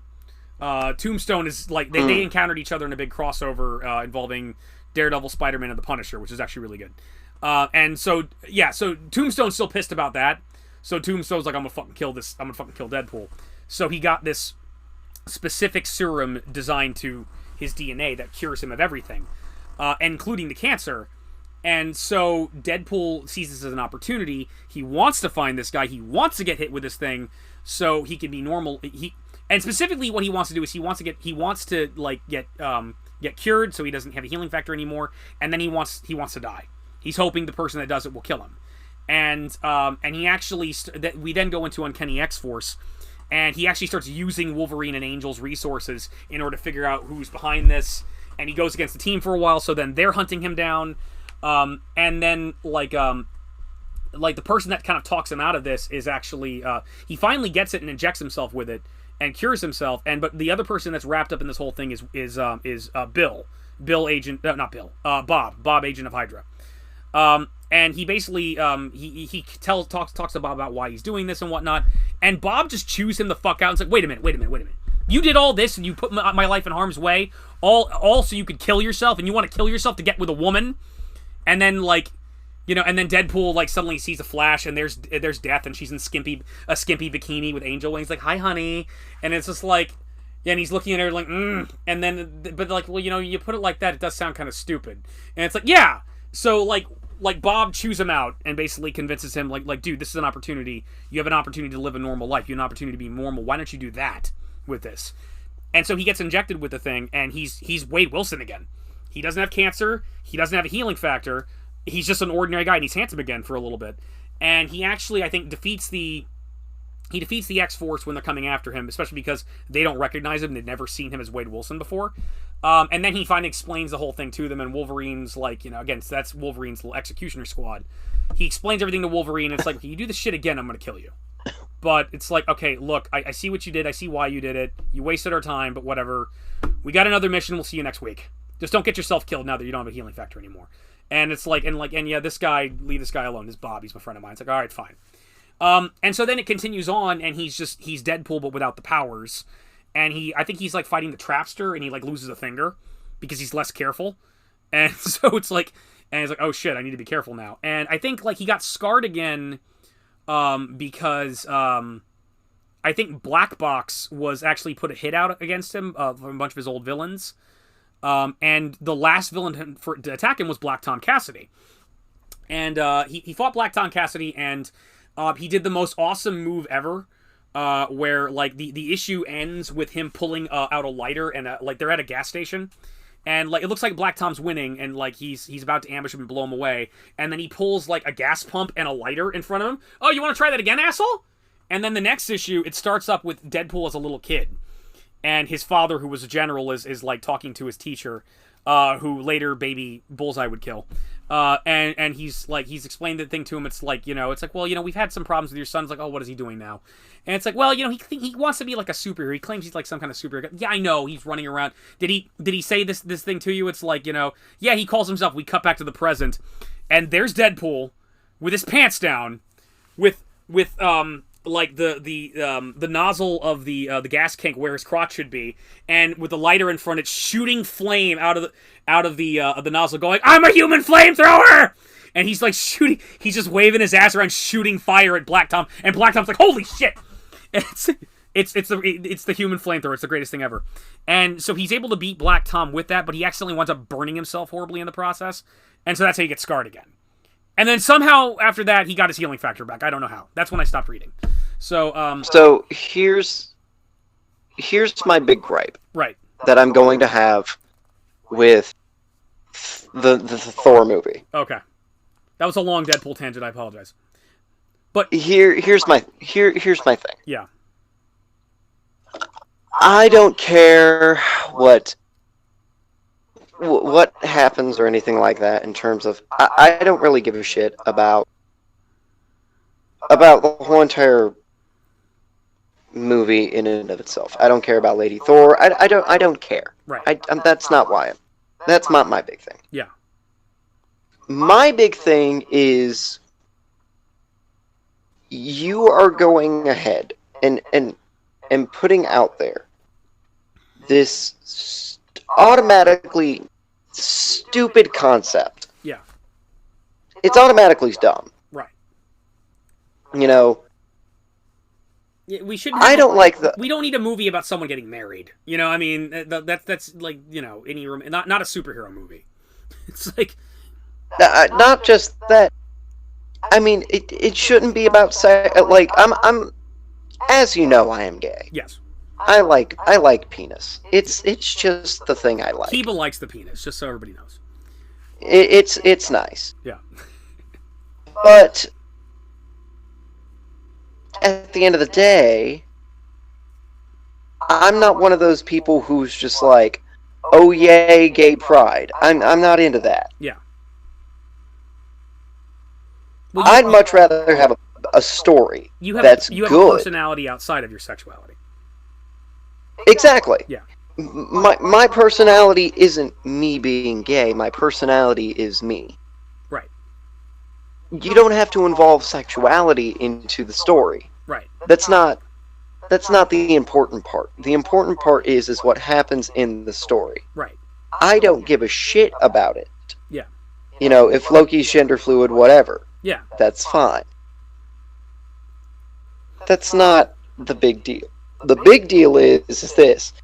Is whether or not it keeps it moving forward, and whether or not it's important enough to the story to make it relevant. Right. I just want the story to be relevant enough to wherever I come back for another Thor movie. Right. And it doesn't really feel like they have anything other than Valkyrie is going to run around and like there's another angle to it too. It's like she's going to get like her queen is going to turn out to be Lady Sith, which I do have a problem with because okay, I know for a fact Lady Sith is not gay in the comics. That's Thor's woman. And it's just like, and they never did that in the MCU. They hinted at it, but she never actually hooked up with him. And it was like, and I would have much rather Thor hooked up with Lady Sith than Jane Foster. And it's like, and well, here's even the bigger thing in Ragnarok. Valkyrie and Thor, it was hinted through their actions that they were into each other. Yeah, they had a moment like ooh, and it's like and again, Tessa may be gay in real life, but she's an actress, and like she conveyed that well. It's like it kind of reminds me of Star Trek Beyond, which I really like, but they went out of their way to state that Sulu in the Kelvin timeline is gay, and they show him with like his husband and their kid, and I kind of saw that and it's like, oh, that's kind of like a nod to George Takei. That's nice. George Takei did not think that. George Takei got super fucking offended, and it's like, oh. And it's just like no, he's like George Takei is like, look, I'm an actor. The character Sulu's not gay. What are you doing? He got like really upset about that, and it was like you don't need to kiss my ass.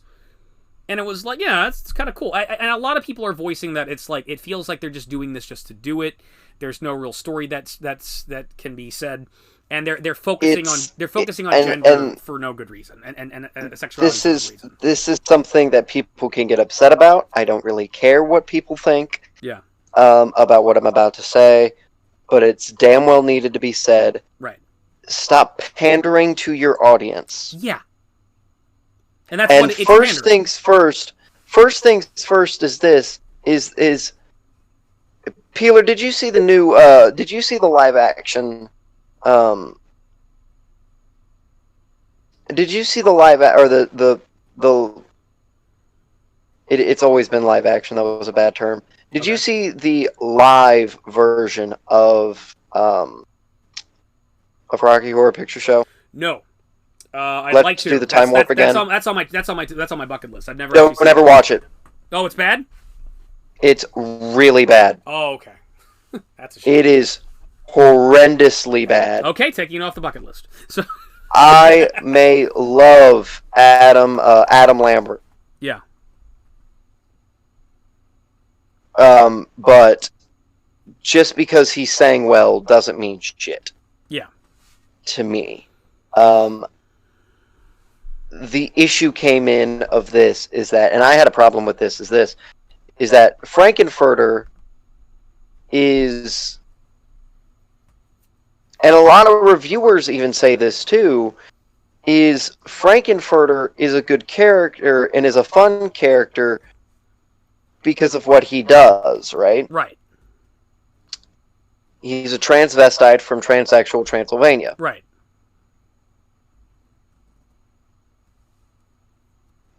The issue I have is I have two issues, and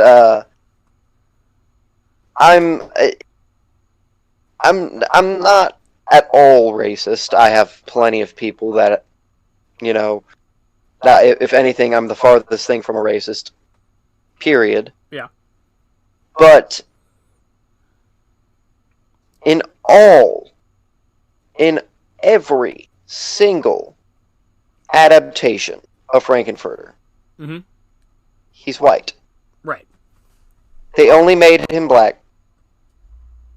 Same reason that they made Annie black. That has nothing to do with the story. And I'm not saying that a black person can't play a white character. That is ridiculous. Right.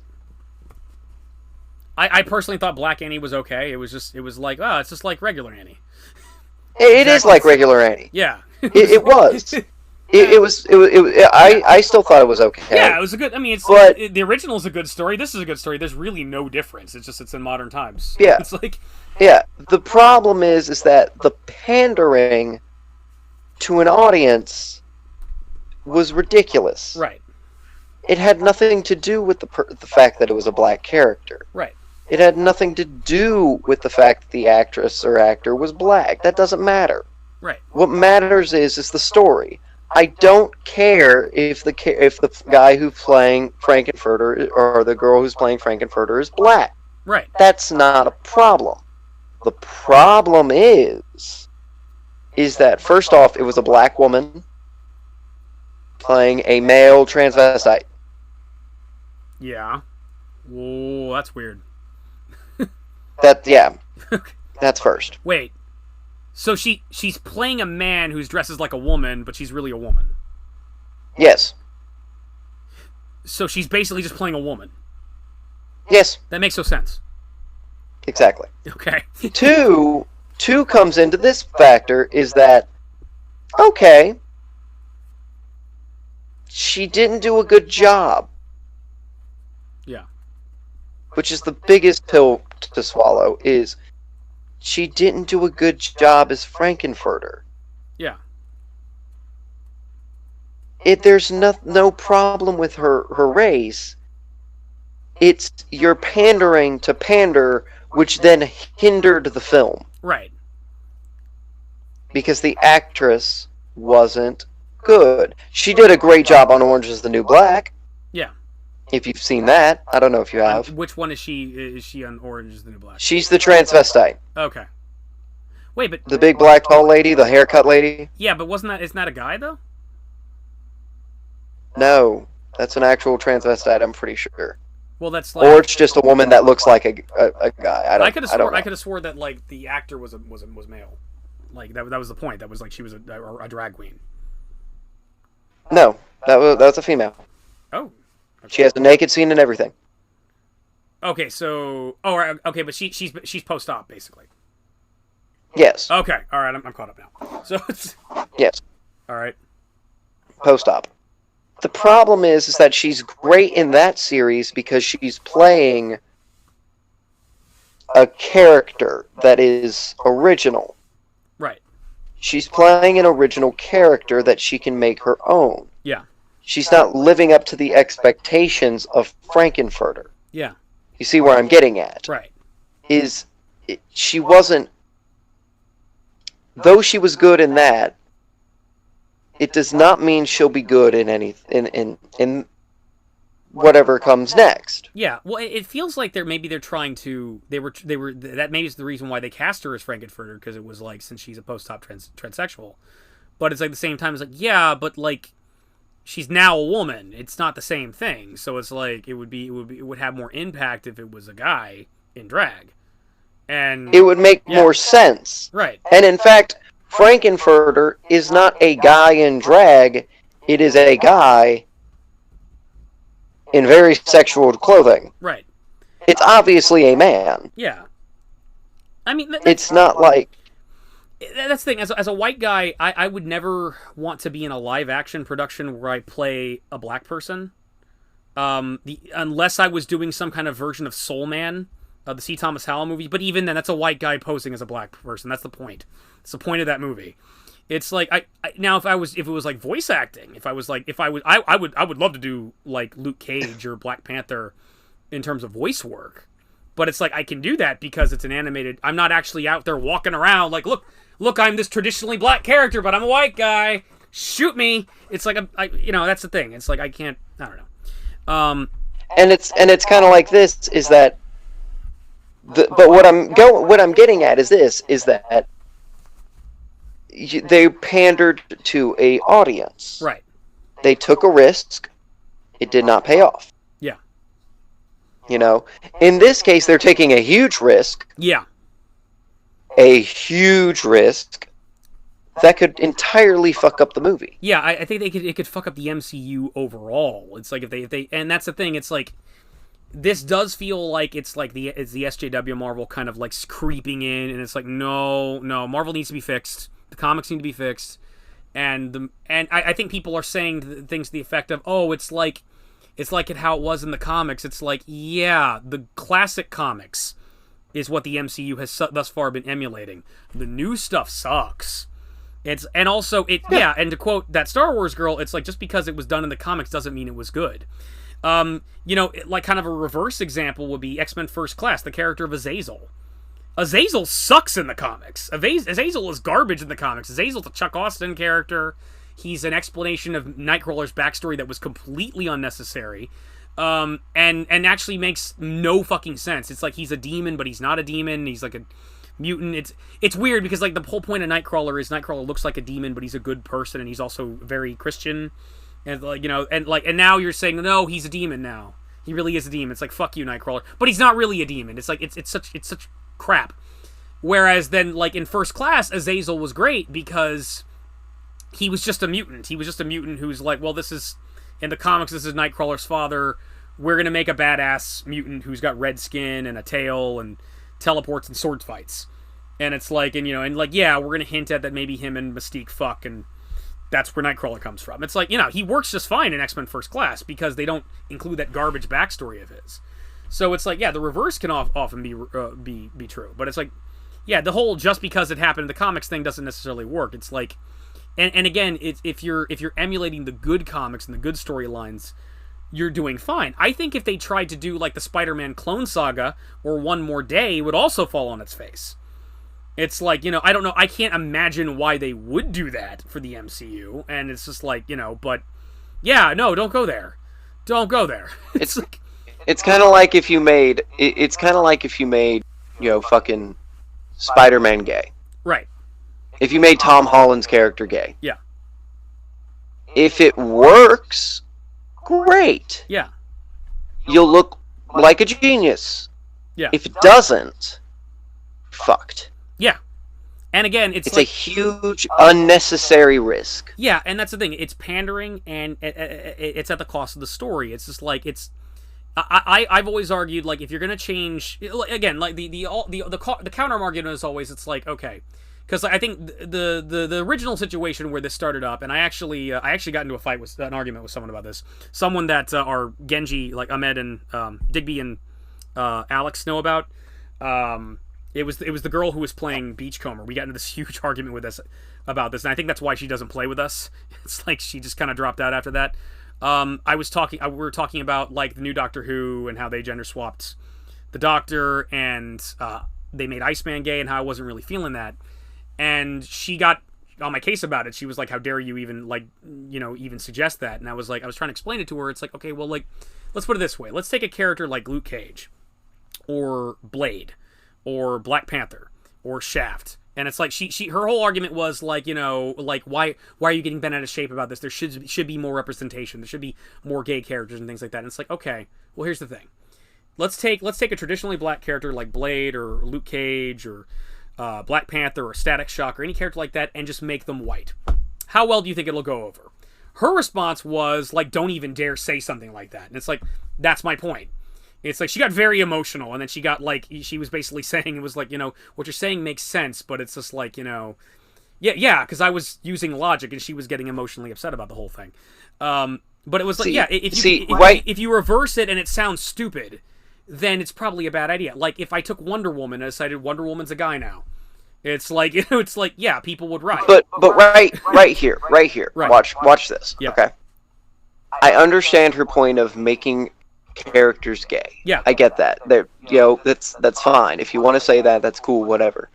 Yeah, but make it original. Make it original, and if you're going to do an established character that has a long-running history and is very much not gay in previous storyline, you need to give me a good storyline as to why they switch over.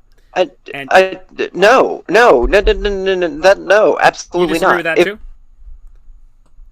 Like, because I have an example of where a character came out on TV that I really like, and I don't know if you ever watched Buffy the Vampire Slayer. Nick? Where'd you go? Shit. Hold on, where is he? Nick, you there? No! Alright, hold. Nick, you back? Yeah, Nick, I couldn't hear you for a minute. Yeah, the internet exploded for a minute. It's okay. Because I have an example of like a character, like becoming gay that I really like, and what I like about it is the storyline that is involved. It's like it's a process, and it's like like have you ever watched Buffy the Vampire Slayer? I need to. Buffy's really good, and Willow falling in love with Tara is one of my favorite love stories of all time. And it was a process, and it was planned out.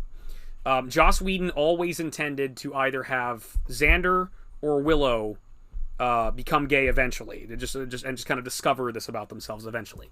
And like in there's moments where you can notice it with Xander, and like it just kind of happens gradually with Willow. Like there's a hint in season 3 when she encounters her alternate universe counterpart who tries to have lesbian time with her, and she's like, "Want to be bad," and licks her, and she freaked out about that. And it's like, I'm so evil and skanky, and I think I'm kind of gay. And it's just like, like you don't think there's anything like me like that. And Buffy's like, "Oh no, don't worry, Willow. Vampires, when a person becomes a vampire, that's nothing like their original personality." And Angel just kind of says, "Well, actually," and then Buffy like glares daggers at him. It's like, "Shut up." And but yeah, she was very much into Xander in like season 1 and 2, and then she got together with Oz, and like the two of them made out at one point, and it caused Xander and Cordelia to break up.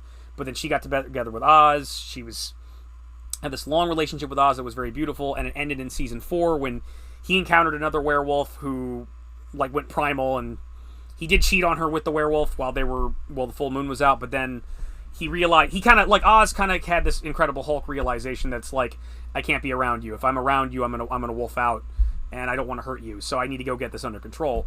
So she left him. It was very devastating, and she was trying her hand at different things, and like she couldn't. There was a guy she used to tutor in high school that she was thinking about maybe getting together with, but then she overheard him bad-mouthing her at a party to his girlfriend, and a bunch of stuff happened. And then finally she started connecting, since she's a witch, she started connecting with the local Wicca group at the university. And all the Wicca group over there at the university are a bunch of hippy-dippy New Age types that don't know any actual magic. And she connects with Tara, who does believe in real magic, and they start getting close, and they bond, and they become friends, and she's there for her, and it just happens. They fell in love with each other, and it's like, yeah, she's in this relationship now. And it's like, it's very beautiful the way it gradually builds up. And they're one of the stronger romances in the series. So much so that like Tara winds up dying in season 6, and at the very end of season 7, who I have after speaking with Nicholas Brennan, he said he has problems with that season, and I agree. Like one of the things that happens is that they kind of just hand Willow a love interest.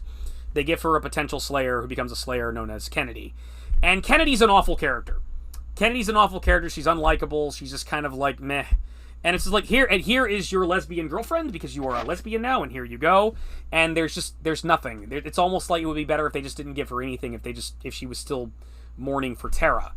And it's also weird too, because it was like, okay, but she was also into dudes before, so maybe Willow's bi, I don't know.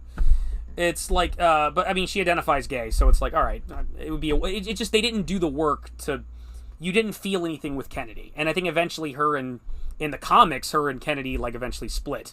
I think last I checked, she was banging Hecate, the goddess of magic. So she hooked up with this like demon thing that looks like Hecate from Hellboy, and looks really cool. And it's like that's pimp. But then but even then he wasn't sure at the time. So way back in season 1 and 2, he was thinking about turning Xander gay. And there's little hints. The same episode where we discover Oz as a werewolf, they have this bully character who's like my favorite supporting character in all of Buffy, Larry. And like I think Larry were first introduced in like the second season 2 Halloween episode, and he's a jackass, and he turns into a pirate and tries to rape Buffy. So in the Halloween episode, Ethan Rayne, who's my favorite villain in the show, makes everybody in their costumes turn into whatever they're dressed up as. So Xander becomes a soldier, and Willow becomes a ghost, and Buffy becomes a 17th century lady and loses all of her powers and becomes a giant wuss. So Pirate Larry tries to rape her, and Soldier Xander kicks his ass. And then, they save the day, everything works out. So later on, they know a werewolf's running around, and they don't know it's Oz yet, and Oz is just figuring out that it's him too. He doesn't realize it. So they're running around trying to find out who the werewolf is, and Xander suspects it's Larry, so he confronts him in the locker room, and Larry has been established as a massive jackass, like way prior to this. So it's like you better watch yourself, Harris. I'm gonna kick your ass. I'm gonna you better step off. And it's like look, Larry, I'm not gonna put up your shit anymore. Listen, someone's gonna get hurt. Someone needs to know about this. And he starts having a meltdown. It's like what do you think's? I can't talk about this. What do you think's gonna happen if this comes out? I'm gonna be off the football team. They're gonna kick me out of school. They're gonna kick me out of this town. What's gonna happen when people find out I'm gay? And like Xander's like, what? I thought you were a werewolf. And like Larry's like, oh my god, I've never said it before. And it's just like, and it was like he came out of the closet to Xander, and he realized it's like, but you bring it out of me for some reason. It's like for some reason I can tell you, and it's just like, and maybe the reason I pick on you is because I see something in you that I've been lying to myself about, and it's like yeah, and it was a hint that Xander might be gay, and then so from then on, might be, yeah, he might, yeah, well they no, might be. Oh no, I'm gay. Oh no, I might be. He winds up hooking up with Anya later on. It's like it's like a hint. It was a seed. It was a seed that dropped. Maybe that was a big hint. Yeah, maybe he's bi-curious. We don't know. Like who knows? There could be all sorts of things. And then a season later, season 3 rolls down. It's the episode Earshot. It's the episode they actually couldn't end. They couldn't air it until later in that year because it's the same year. It was meant to air right after Columbine happened. And it's about someone in school, like a kid brings a gun to the school, and you think he's there to kill everybody. He's actually not there to do that, but like essentially, it just happened. It's like, okay, we can't air this episode yet. And the whole point of that episode is Buffy kills a demon that's telepathic, and it gets some of her blood on her. Some of the blood gets on her, and it gives her telepathic abilities for a while. And the problem is, initially it's fun, but then she can't control it, and it's like overwhelming her mind.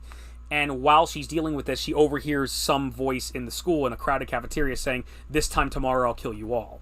And she's like, okay, we got to do something about this, but she can't do anything because it's killing her. So like Angel runs off to go kill this other demon that they can make a cure of the telepathy, and the rest of the Scoobies run around and try to figure out who the killer is. And Xander think maybe it's Larry. Maybe Larry's still in the closet and he's dealing with stuff and it's intense. So he kind of sits down with him at the lunch table and it's like, so I mean, how are things going with you? And it's like, dude, I'm fine. Everything's good. And it's like, well, I know things might be difficult. You might have trouble expressing certain things. You might be uncomfortable. It's like, well, is this about me being gay? And he just says really loud, and Xander's like, what the? And it's like, dude, I'm out. And it's like, what? Yeah, dude, I got my grandmother hooking me up with guys. It's like, it's cool. It's like, look, well, I thought you were all worried that they were gonna kick you out the football team. What's going on with that? It's like, well, I was worried, but the head editor of the school newspaper, he basically wrote a little coming out article for me, helped me break the ice, and it worked out. They accepted me. It's the best thing I ever did. It's like, hey, you should have him write something for you. And it's like Xander's like, So yeah, and then from there, Xander goes to the newspaper editor because they think that he's the bad guy, and it's not. It turns out it's the lunch lady, but another character actually did bring a gun and was going to kill himself. But it looked like he was going to go kill everybody, so Buffy had to go deal with him. It's a very good episode. But it's good that they moved it. Anyway, this is why Whedon's good, though. Whedon writes a story. He writes a tale. And so that's yeah, I like that. It's like if you're gonna tell us, if you want a character to change teams, okay, well, explore that. Explore the process. Make it real. But here's where that comes in. Yeah. All of those characters are original. Right. They're all original characters. Yeah. Again, it's great that happened. It's just they're all original. They're all his original characters. This is more of like, we're just gonna have it happen for fuck all reasons. Exactly, and Iceman turning gay to me is one of the bigger things. That was the big thing that me and let's call her Beachcomber argued about, was because it's like, well, how do you know? It's like well, it was written back in the day with different writers, where it was like you couldn't write a gay character, and it's like, and I basically explained to her I tried to explain to her, it's like, look, it's X-Men. It's fucking X-Men. It's like, it's Stan Lee wrote X-Men to be the most inclusive. It's about this topic. It is about racism. It is about persecution. It's about being different and being accepted. It's about embracing. It is the most forward-thinking, progressive, awesome story ever. And of course, you have crazy bitches like Alyssa Wong, who's like screaming that like Stan Lee's a racist and fuck him. Really nice, screaming at a dead man. Who like from everything I've seen was like the nicest guy ever. You know, it just like, and again, that points to the bigger problems at Marvel in general. It's like, yeah, like fact of the matter, in the case of Iceman, it's like no, it's like I've seen him with he was with Kitty, he was with Polaris, he's been Iceman straight. He's been straight, and just they decided years later, it's like, oh, you've been gay this entire time because Baby Jean Grey said so, and it was poorly done. And okay, what was the last thing you heard me say? You there? He was with Kitty and poorly done. Yeah, it was. They only made him gay recently, and that's because Baby Jean Grey said so, and it was poorly done. It was a bad story. It was like it's like when they made Green Lantern gay. They made Green Lantern gay? Yeah, you didn't know about that? I didn't know about this. Oh, God. Which one? There's a billion Green Lanterns. He was the first, Hal? First one. Alan Scott. White guy. Yeah, Hal Gordon. Yeah, I heard about them making Alan Scott gay. That was dumb. It's like... No, not Alan Scott. Oh, Hal Jordan? Hal Jordan. Okay. Yeah, that doesn't make any sense. It doesn't. Yeah. But you know what? But you know what made me accept it? What's that? It was a new story. Was it like New 52 or something like that, or like just a new? Yeah, it's New 52. Yeah, it's alternate continuity. It's fine. Yeah, Ultimate Colossus is great. Ultimate Colossus is gay, and it's like he's awesome. He hooks up with North Star, who's gay in any continuity. So it's like, you know, it's all new. It's okay. As long as it's new. Right. And I won't have a problem with it as long as the story is good. Yeah. If it's not, fuck all. Exactly. But that's my opinion. Yeah. And I think that's the big problem with this thing is it's the entire focus of Thor Love and Thunder is like, she's gay now, and it's like it's going to be a whole... It's going to be her looking for a queen. And it's like, you don't really... Yeah, it's like, I want to know, like, okay, who's the villain? What are we building to? Is the Wrecking Crew going to be in it? Like, tell me like an adventure story. And my final piece, I think the big thing for me is, like, I wouldn't mind this if they were subtle about it. If they were, like, if it just happens, fine. Like, a buddy of mine, we're talking about this, and he was upset because of the scene in Endgame where the guy, like Captain America's in the round table, and he's like in the studio talking with the people that have lost people. And like, I think the Russos made an interview. It's like that scene where that guy, he's gay. That's like the most important scene in Endgame. And it's like, again, they made some kind of stupid article, and it's like, that's dumb. And it's like just don't say anything. Because I like that. In fact, say it again? Perfect example. Right. New Beauty and the Beast. Yeah. First thing they announce. Yeah. Gaston's sidekick is gay. LeFou. Yeah. LeFou is gay. Everyone went. Everyone. Yeah. He went. What the fuck? Yeah. There was no. There was nothing that was just like. There was no. No reason. You got cut off for a minute. There was no reason. Yeah. No reason. None at all. Yeah. Not a single reason on why he was gay. Not one. Nothing changed about the character. Yeah. I think the whole point of that was like people suspected the character was gay given his sycophantish nature in the animated version. No. Well, no one did. I never thought Not one person. I never thought about it until, like, I think Nostalgia Critic reviewed, or someone reviewed Beauty and the Beast, like, at Channel Awesome, and then I started thinking, maybe, but it's like, he does, it's like, yeah, he's really just kind of, he's being a sycophant. It doesn't mean he's, like, wants to suck him off. Yeah, it doesn't mean anything. I did stumble upon some porn of him, Belle, and I did stumble on some porn of him, Belle, and Gaston together, where it's like, which also added to that theory, but it was like, Yeah, like watching it as a kid, that never came to mind. It's like he was, Exactly. Yeah. Watching it as a kid once crossed my mind that he could be gay. Not a single time. Now, what do you think of what do you think of Gay LeFou in the remake? LeFou? Yeah, his name's LeFou. It's stupid. It doesn't change anything. It didn't change anything about the story. I didn't mind it, but I kind of like Josh Gad's performance. But it's like the performance was great. Yeah, and I think that's like an interesting point because other Josh really hates that remake, and I actually like it. But like I can't really find any. I subjectively like it. I just enjoyed it. Whereas I can't. All of his reasons why he doesn't like it, I can't find it. I can't find an argument for it. It's like, yeah, I think objectively this movie has problems, and it's like I don't think they've done a single. The movie. Yeah. The movie has problems, and I watched it, and I was like, it's okay. It's not great. I watched it. I was okay that I watched it. I wasn't upset I watched it. Yeah. It was all right. Right. That's base it. It was all right. Yeah. But however, I think the only perfect live action one they've done so far is like Jungle Book. And it's like the rest are crap. It's like yeah. My big issue is that it didn't add to the story. Yeah. It didn't add anything. The story is identical. Added something. Yeah. If it added something, anything. Yeah. At all, I would be happy with it. I feel like the only thing it didn't add. I feel like the only thing the live action Beauty and the Beast added was it made the Enchantress more of a character, and it was kind of neat to. I thought she was kind of it was kind of interesting to see that she was still hanging around, and she was like, so like I thought she was really creepy. I thought it was really creepy that the Enchantress is still there, just like pretending to be like a peasant woman. It was like, I don't know, the horror fan in me is like, oh man, she's like Baba Yaga.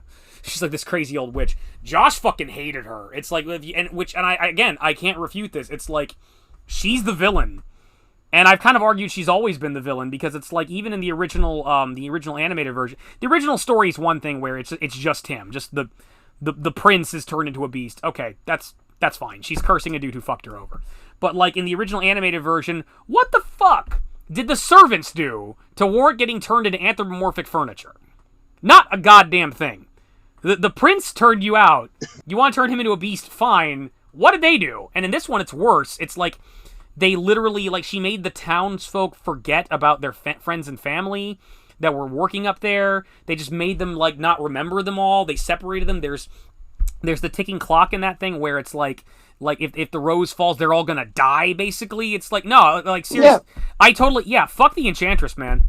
That's the bad. That's the they like it would have been That's the villain. That's the villain. I would have liked it at the Gaston end. got nothing on her. Yeah, I would have. You know what would be kind of neat is at the very end is like she's right about to fall in love with. She's like, no, he must suffer, and they have to like Belle and him have to fight the Enchantress. That'd be kind of badass. And or maybe if it was also a Marvel tie-in, it was really Amora from Thor. And it'd be really bad if it was a DC tie-in and if it was Suicide Squad. And she starts dancing, Enchantress, Enchantress. I don't know. I just think that it needs to bring something to the table. Right. It has to bring something to the table. My last note on Thor: Love and Thunder that I want to talk about is I want to talk about Lady Thor sucks in the comics. I've seen nothing in terms of the storyline to suggest that she's worth. She doesn't make any sense. They started writing her like a bitch towards the end, and it's the only time she became such an awful character by the end that I'm like I've never rooted for cancer before, and again in my life I have people in my life that are suffering from cancer. It's the few times in my life I've ever rooted for cancer because cancer killed Jane Foster. Yay! The only other time is Chapo, the former dictator of Venezuela. Yeah, he died from cancer. Yeah. It's the only time that cancer's ever been useful. Those two situations. So it's like, yeah. So I don't want. I think Lady Thor is a bad thing to follow up on. Also, apparently, according to other Josh, she's actually Thor. Apparently, was the one that started calling her Thor. So a lot of people are annoyed with this because it's Thor is a dude's name. It's well, allegedly, in the story, he said no, you're Thor now, and that's why she's Thor. So now it's okay because Thor said so. And it's yeah, but here's the thing: that's shitty writing. Jason Aaron's the guy who wrote this crap. So it's that's shitty writing. No, I do not accept this. So I'm against them doing this again in the MCU. I think they actually created Lady Thor to be something for the MCU eventually.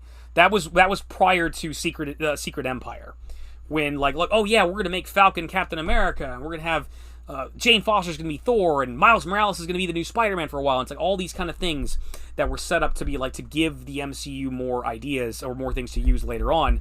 And then Captain America said "Hail Hydra," in references, and Nicholas Spencer ruined it, and they've kind of been on this terrible, super far left. They've been on this again as a Democrat myself. They've been on this crazy liberal end of things since then, and unfortunately, and so they shouldn't be emulating that. But also, I don't want to see Natalie Portman again.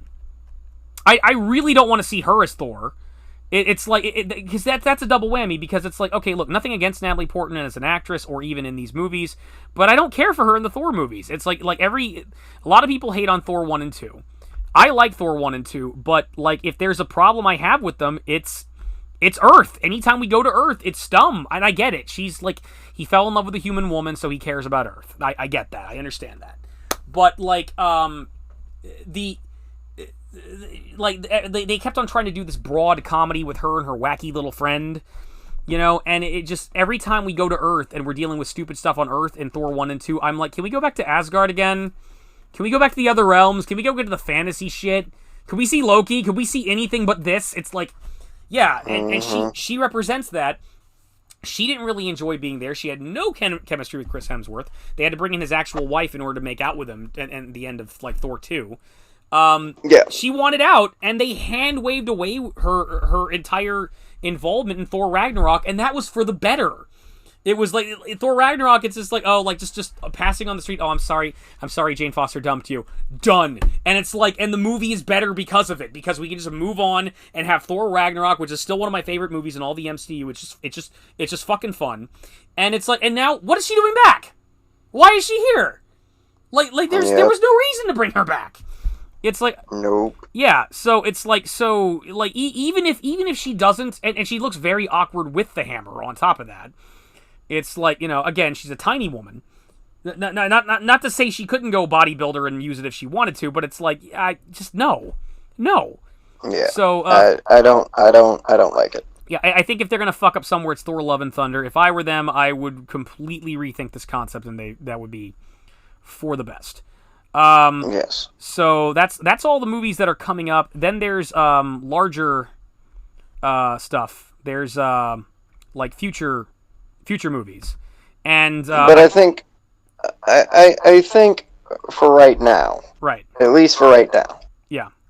I think we need to leave it to those 5, because that's really going to determine. Well, yeah, but here's the thing. I kind of want to talk about also. We can run through them really quickly if you want, but I kind of want to talk about some of the other ones, because especially because I feel like a lot of these other things that they're going to do down the line that they don't really have ready yet, I think are a million times better options than the list that they have here.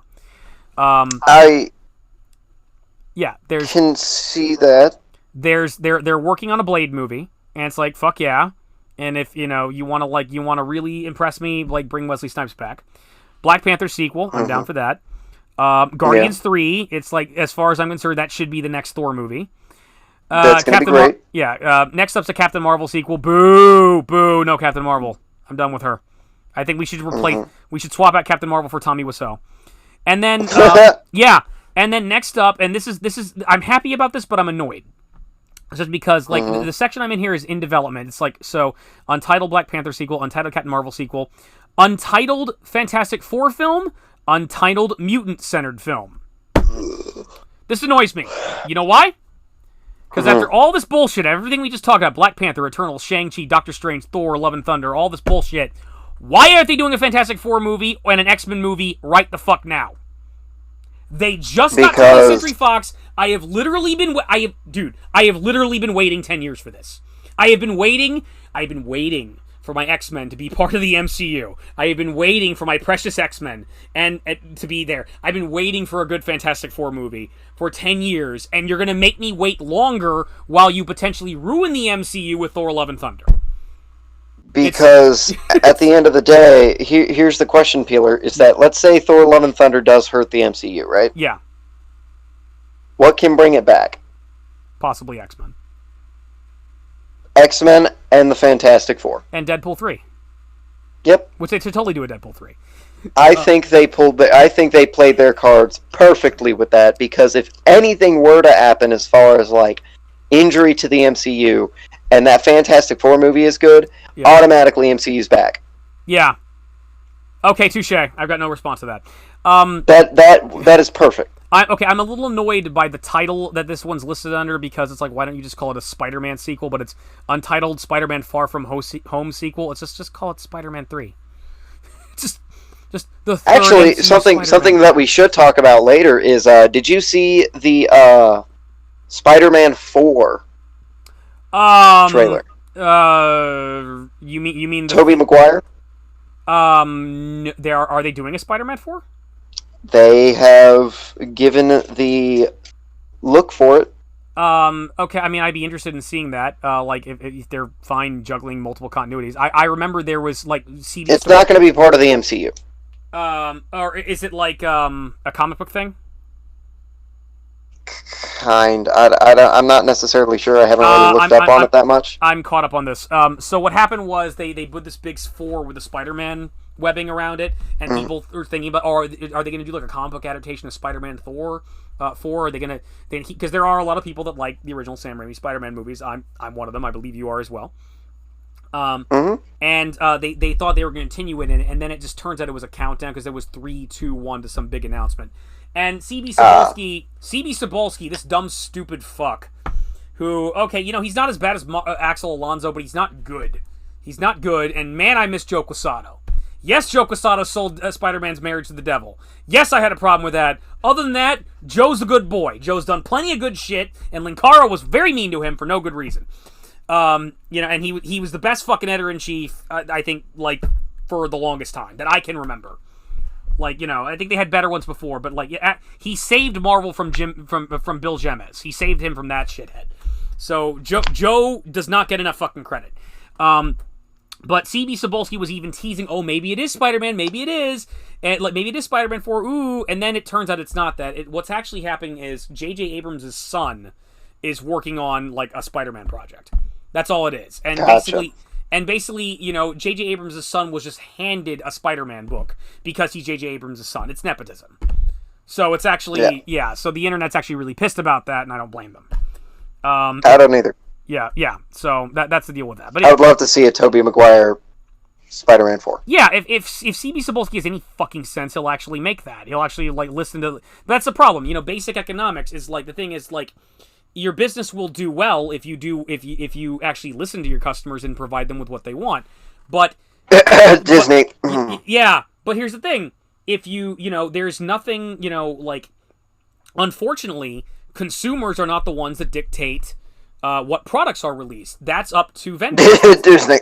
Yeah, pretty much.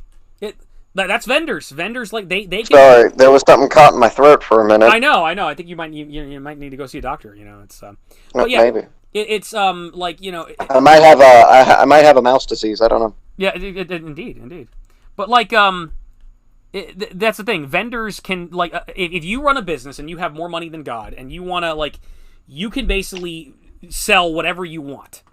And regardless of the fact that tons of people are like, hey, we don't need this product, we don't want this product, we told you time and time again, we will not support this product. Fuck you, I know better than you. You'll learn to love it. It's like, yeah, it doesn't work with rapists, it doesn't work with customers either. It's like, it doesn't, you can't just tell me what I'm gonna like. I will tell you. If I'm not buying your product is a dud. And there's really stupid people in many industries right now that just do not listen to their public. And it's like, and they can't go bankrupt fast enough as far as I'm concerned. But yeah, in development, there's a Spider-Man movie, which I'm down for. And then there's also they're thinking about doing another Ant-Man and the Wasp sequel, which I'd also be down for. The only other thing I would think to talk over is TV shows, which I kind of want to run down really quickly because I don't watch as many of these TV shows, although I should. Don't watch any of them. Yeah, but I've seen a couple of them. And they're decent. It's like I've seen Agent of S.H.I.E.L.D. I like Agent of S.H.I.E.L.D. I've seen Daredevil. I've seen a little bit of Luke Cage. It's like there's some good stuff there.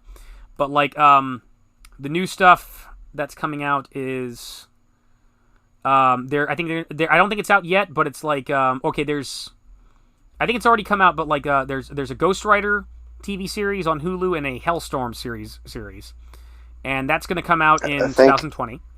So I'm down for that. The Falcon and the Winter Soldier. I'm down for that. Again, part of my I think I wasn't feeling Falcon, Captain America in the comics, but again, Endgame was so good it made me think it'll be different this time. It can be different this time. WandaVision. So it's going to be Scarlet Witch and Vision's going to come back to life apparently, and they're going to go on adventures in like They're going to go back in time. They're going to be like in the 1920s. Makes sense. So I'm interested in that. Okay. There's a Loki series, and it's supposed to be like an alternate. It's supposed to be like the Loki that got away with the Tesseract in Endgame. That's going to be fucking fun. That's going to be awesome. There's What If. What If is supposed to be animated, and I think that could be really cool. It's going to be, it's going to have like voice actors from people that have all been throughout the MCU. Allegedly, the first one's going to be What If Peggy Carter was Captain America, and then that does seem to have a little bit of SJW Marvel stink on it. So, But I just want to see what if Tony Stark never created the time machine. Yeah, it's like that's the thing. It's like, there's a lot of potential there for really good stories. So I'm down for a What If series. There's going to be a Hawkeye series. There's also these are two other to be announced. Marvel's New Warriors. I've never been crazy about the New Warriors, but if they do a good job with it, I'll check it out. Marvel's Most Wanted. I think the premise of this is... I forgot what the premise of this is. It's like it's a team up between, let's say, Bobby Morse and Lance Hunter. So it's going to team up between Mockingbird and Lance Hunter, which is a Agents of S.H.I.E.L.D. character, I believe. And so that should be interesting. And Marvel's Damage Control. I'm not 100% sure how to make this into a series, but you're familiar with Damage Control in the comics, right? Kind of. Yeah, they did appear in Spider-Man Homecoming. They're basically a company that...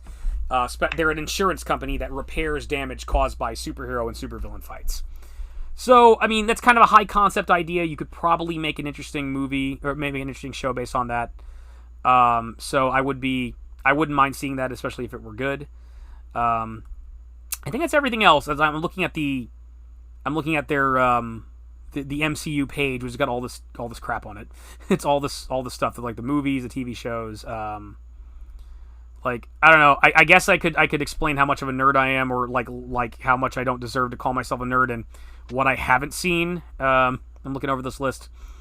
Yeah, because I think all these things I haven't seen them all the way through. I've seen Agents of S.H.I.E.L.D. and liked it. I've heard Agent Carter's good. Haven't seen it.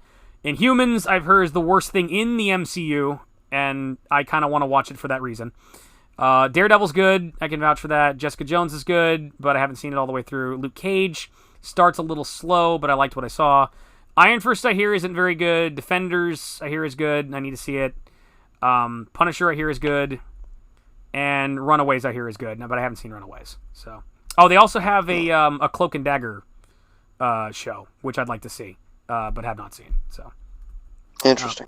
So there's a lot. Yeah, there's just a lot to keep up with, and it's like it's one of those things where I'm not a computer. I can't just download all of human experience instantaneously into my brain. It's just like it's time and money. So I eventually want to watch all this shit. So it's like, but yeah, I think that about covers it. Yeah, my whole thing is like, let's see. I'm not gonna write Marvel off until they disappoint me. Until like a film comes out that's genuinely shit. I'm hoping they rethink Love and Thunder. And but like, yeah, I'm a little worried, to be honest. It's like I'm worried, but I am more worried. I'm worried, but I know they have a safe plan. Yeah, I think you're right. I think X-Men and Fantastic Four would be the way to do it. I think like I would like to get a Fantastic Four movie that I can be fucking proud of. That's part of the MCU. That's not the Roger Corman Fantastic Four, because I do like that movie, because I'm sick. I've got a fucking problem. And I've wanted my X-Men in the MCU. I want like the original like X-Men movie continuity, like in the MCU somehow. I want Patrick Stewart. I wanted Gandalf in the MCU. Yeah, That's who I wanted. I want Gandalf Magneto in the MCU. It's like I wouldn't have minded the first first class guys in there, but they kind of fucked it up with Dark Phoenix. It's like now I don't want any. Screw them. Yeah. Screw them. I want old school Wolverine. I want Gandalf Magneto, and I want him to team up with Doomsday and go too much iron in your blood. Fuck yeah. That's what I want. What? I want that to happen. Wait, I want the League of Villains. Wait, you want Doomsday? You want a team up with you want No, I'm sorry. I want him to Doctor Doom. Wait, I think you're well, okay, that would be badass. But it's like that's actually a thing too. It's like what if seeing how like, Disney's become the Blob and is just consuming franchises left and right. It's like if Warner Brothers doesn't salvage the DCU, the DCEU, if Disney picks up DC, yeah, I want a JLA Avengers movie at that point. It's like I want Robert Downey Jr. to come back. Yeah. I want in some way, somehow, Robert Downey Jr. comes back. I want Captain America to come back. I want Hulk to become dumb again. Yeah. I want Thor to become skinny. And I want them to fight a good Superman, a good Batman, a good Wonder Woman, and I guess a good Green Lantern, because why not? A good Flash.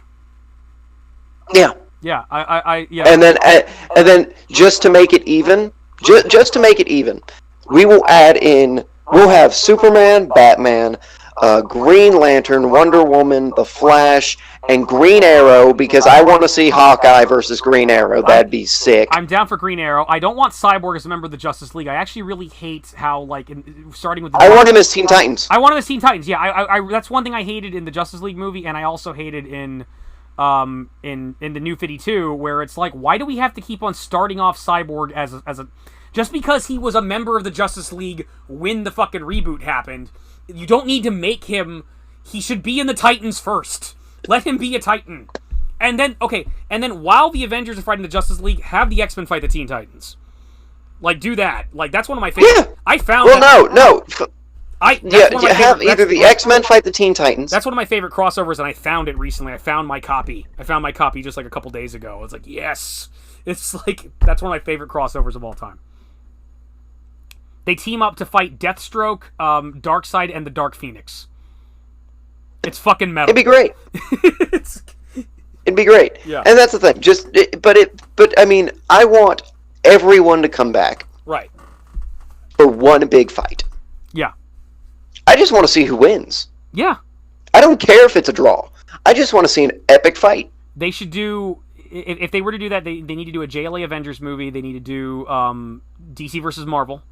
They need to do that. Mm-hmm. And just do it well. It's like, and then maybe because I remember back in the 90s when DC and Marvel crossed over very, very regularly, and it was awesome, and there was this happy competition, and like people that were reading Marvel and they loved Marvel, but they were also reading DC and they loved DC. And now they don't do that no more, partially because DC's been making nasty crap that no one wants to cross over with, and also because it's like the competition is so ugly at this point where it's like, no. It's like fucking Romeo and Juliet up in here. I just, it's like no, like how, how dare you can, no one can interact with House. What are the names? What are the last names in freaking, oh fuck, Capulet and Montague. The Capulets and the Montagues can't associate with each other. Just makes me want Wolverine. And it just makes me want I'm Wolverine over here and just Batman. like Makes me want Wolverine and Batman to sneak away together one night, and it's like, do you want to fight? Yes. Yes, I do want to fight. It's like, no! No, you can't have a crossover with each other. No! Xavier, don't tell me who I can fight with. You're not my boss of me, Superman. We're gonna have a crossover. I just want to see a good. I just want to see a good crossover. That's all I want. Yeah. One good crossover, please. Yeah. Just one. It doesn't have to be a long movie. It could be 15 minutes. In the meantime, awesome action. In the meantime, I will rewatch Batman versus the Teenage Mutant Ninja Turtles, which is awesome. So, yes. So. But I am exhausted. Yeah. I need to get to sleep so I can go to work tomorrow. I think we have adequately covered our MCU thoughts, and I have. Yeah, I got to get back to work myself, but I've made some videos and I feel proud. I've done that. I guess I'll see you. I'll see you tomorrow night. So, I'll let's end the recording. And Wonderful. Don't get off the phone just yet. I have to talk to you about something. But yeah, this is the Dread Pirate saying, be cautiously optimistic about the upcoming movies. Yes. And greetings, heroes. Greetings, heroes. And Kiba, do you have a sign off message or anything? Goodbye. Don't be a douchebag. Don't be a douchebag. That is true.